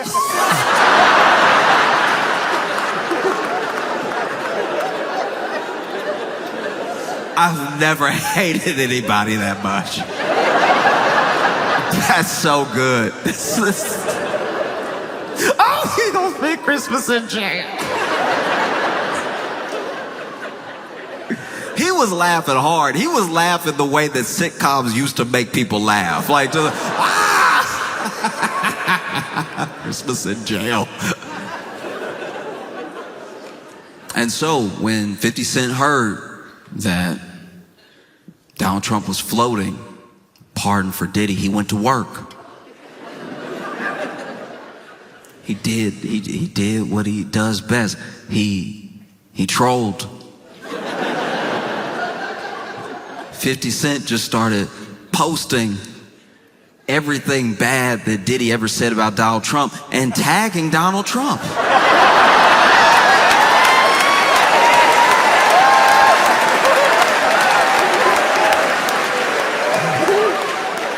This man, is this your friend? I wouldn't do that if I was you, Mr. President. You won't believe what he said about you.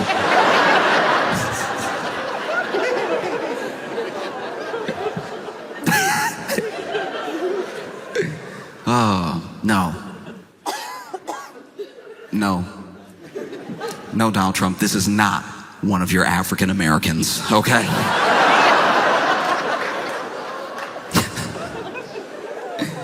It's been tough. I've been trying to find, like, really, whether I'm reading or I'm watching, I've been trying to find pretty much any news story that isn't about Trump and Epstein, you know? And I came across one that genuinely shocked me in Florida. They,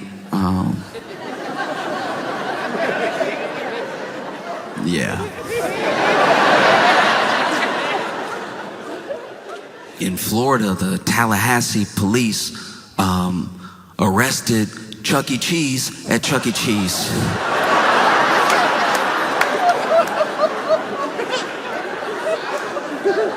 Apparently, Chucky had done some wire fraud.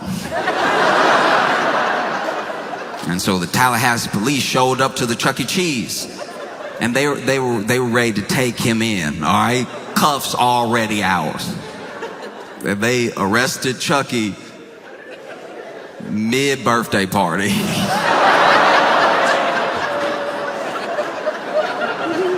You couldn't wait an hour and a half? You know where he is. It's not like he's gonna get far in the costume. They arrested Chucky. Those poor kids. Imagine. Picture, if you will. being 6 years old, and you're having a birthday party at Chuck E. Cheese because the economy is not doing great. But you're having a good time, you're enjoying it, you're like, cheese pizza, so they say.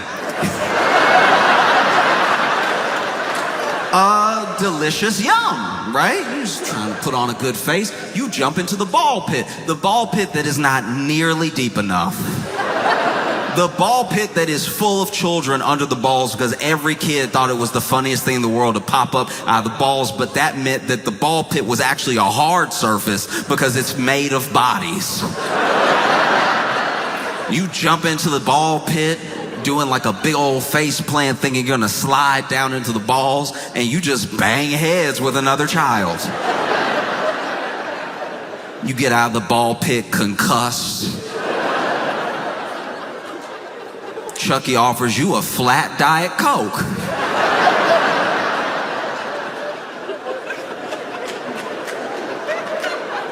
Look, there's a hierarchy to costumed mascots.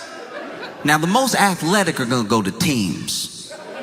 You ever been to a sports game and you see their mascot stretches before, they doing wild moves like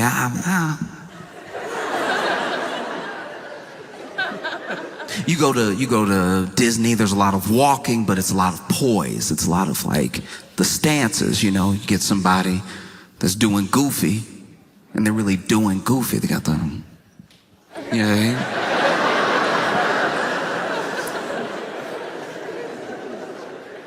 Chucky.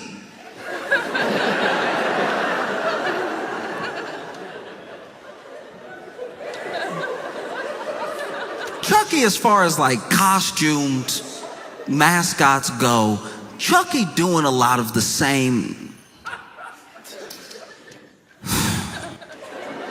Trying to figure out how to put this. Chucky, the qualifications to be Chucky at Chuck E. Cheese are a lot like the qualifications to work at a Waffle House, okay? You're gonna get in the costume, they're gonna tell you do your best, all right? Do your absolute best, and if somebody swing at you, you can swing back after they hit you the first time. You gotta let them get that first hit in. If you hit first, that's assault, all right?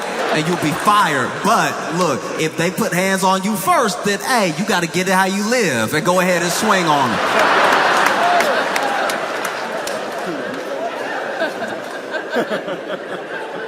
So imagine you're surprised when at your 6th-year birthday party, you're celebrating 6 years on this planet, and it hasn't been a great 6.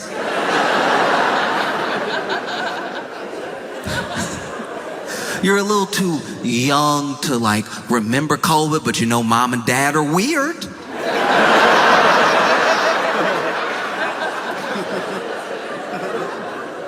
You clapping with your friends.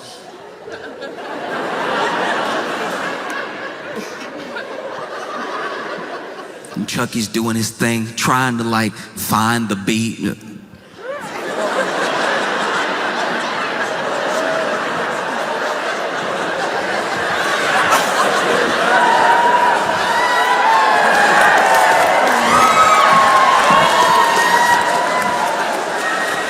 And you're like, I think he doing something. I can't tell.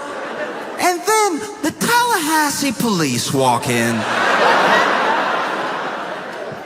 And they cuff Chucky right there in front of you for wire fraud.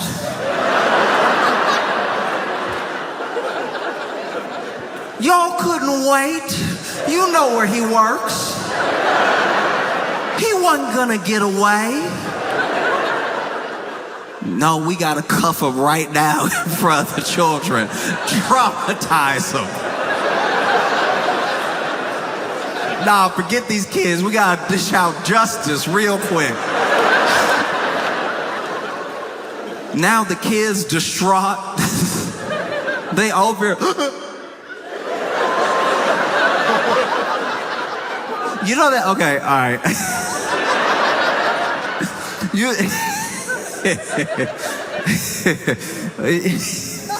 I'm sorry. It's funny because it's like I can see the kids being like, what'd he do?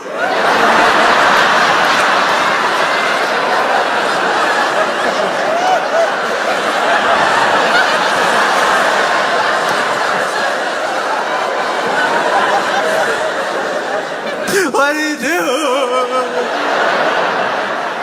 You know that rumble in the throat when you really cry? There's a certain way you can cry when you're 6 that you never cry again. Like, this is like honestly, a 6-year-old will drop an ice cream and they'll be like,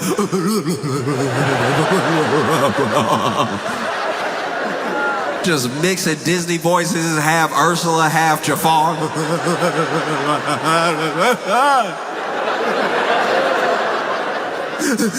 What'd he do?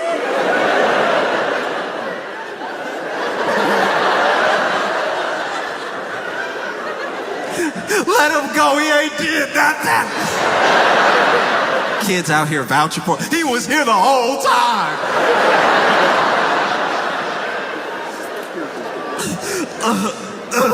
Because you know that. You know, like when a kid cry long enough, they start coughing. When a kid get real upset and they full of mediocre pizza.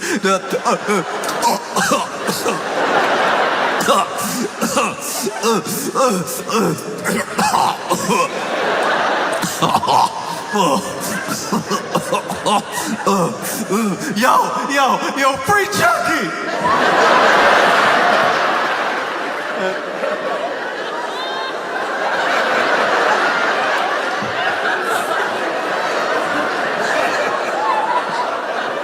Yo, free Chucky!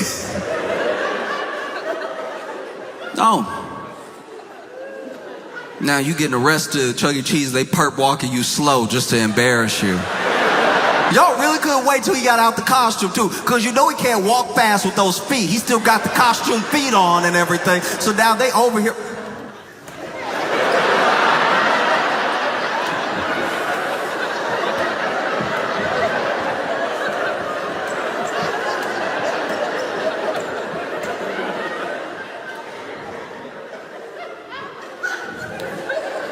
They get Chucky outside, slam him up against that car.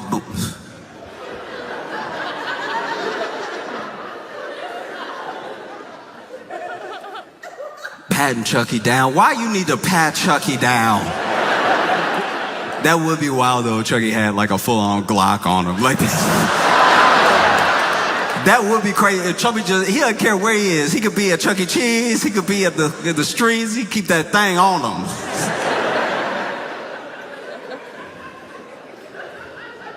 The thing that I think would have been probably the toughest for the police, because I personally read about this. I didn't see video, so I don't know if this happened or not.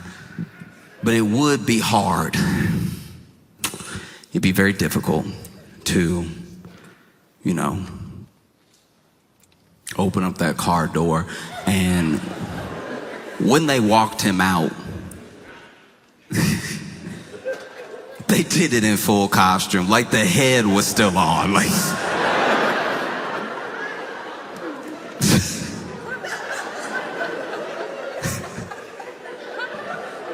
that's crazy. This is a personal vendetta now that you have with Charles Entertainment Cheese. That you couldn't at least take the head off in Chuck E. Cheese. Imagine they take the head. I mean, I'm sure the kids would have been more upset. Chucky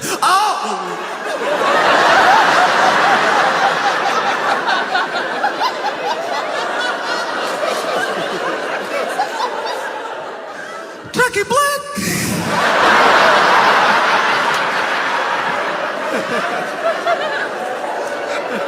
I could have sworn. Anyway. Look, there's not full video that I saw. This is all what I've read, but it's gonna be hard to put your hand on the back of Chucky's head and get him in the car without it looking like police brutality. Because it's not gonna fit. The head is too big. So now you over here, watch your head.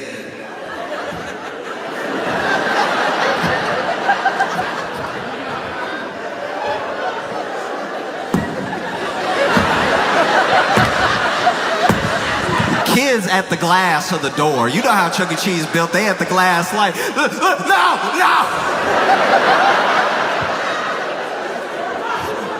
They beating up Chucky. Police like, no, I'm not. I'm trying to get the head in.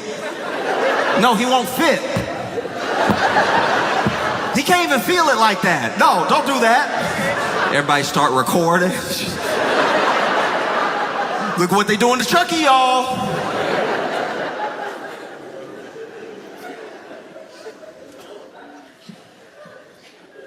And they take you down to the police station. Perp walking you. Downtown. Imagine if you got arrested that day. For possession of illicit substances. You know, it could be anything. It could be acid, it could be shrooms, it could be anything. And you got arrested for possession. You're not a dealer. They caught you doing, essentially, a victimless crime, trying to enjoy yourself, enjoy your Saturday. Maybe you don't have your life together. Maybe you're not invited to your kid's birthday party.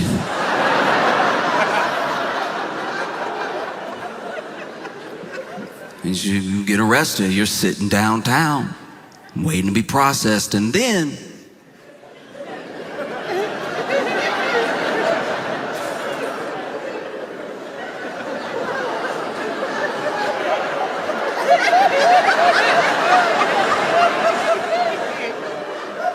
Ayo.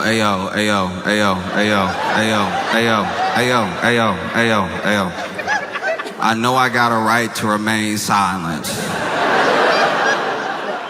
I know this may hurt me in court. But did a giant mouse just walk through here fully arrested? Oh, thank goodness. I thought I was still very high from drugs.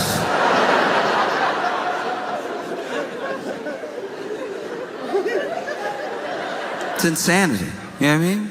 Now you gotta do everything. How you gonna take Chucky fingerprints?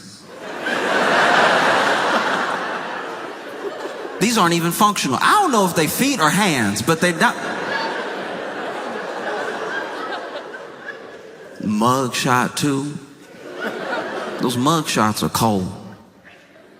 They're just like, ready, face me.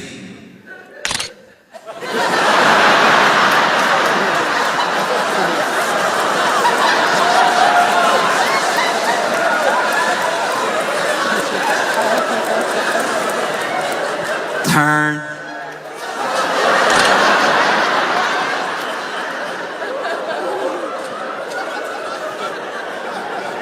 Turn.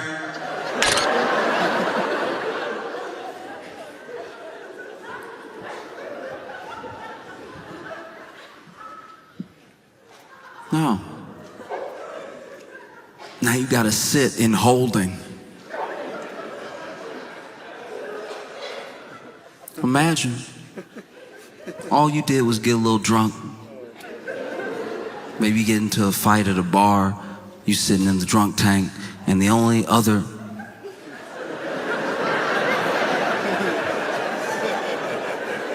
is Chucky a person? Nobody else in there but you and Chuck E. Cheese. And whether it's jail or a birthday, they never really gave, at least that I know of, Chucky a voice. Chucky was always silent. At every birthday party I had at Chuck E. Cheese, Chucky was silent. You know, do the...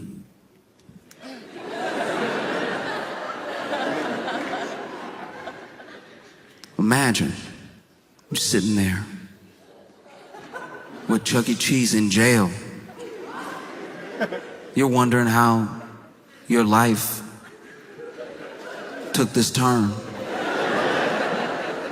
You look over at Chucky, and Chucky mad. Chucky like, you know, I thought I had that wire fraud on lock.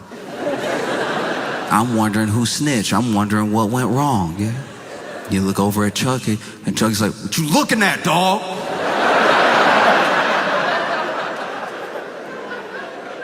You got a problem, but all you see is...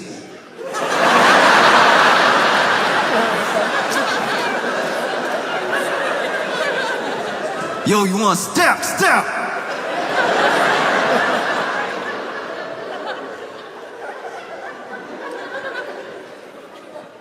I'm just saying that in this like kangaroo circus of a court and justice system where we know the government is playing in our face, playing with really dangerous people who have done terrible things. If you're gonna pardon Ghislaine Maxwell, if you're gonna pardon Diddy, then at least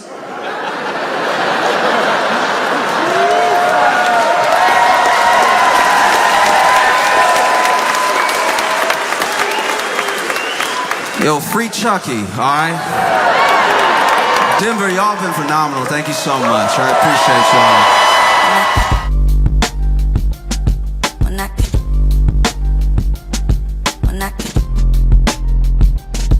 Mira.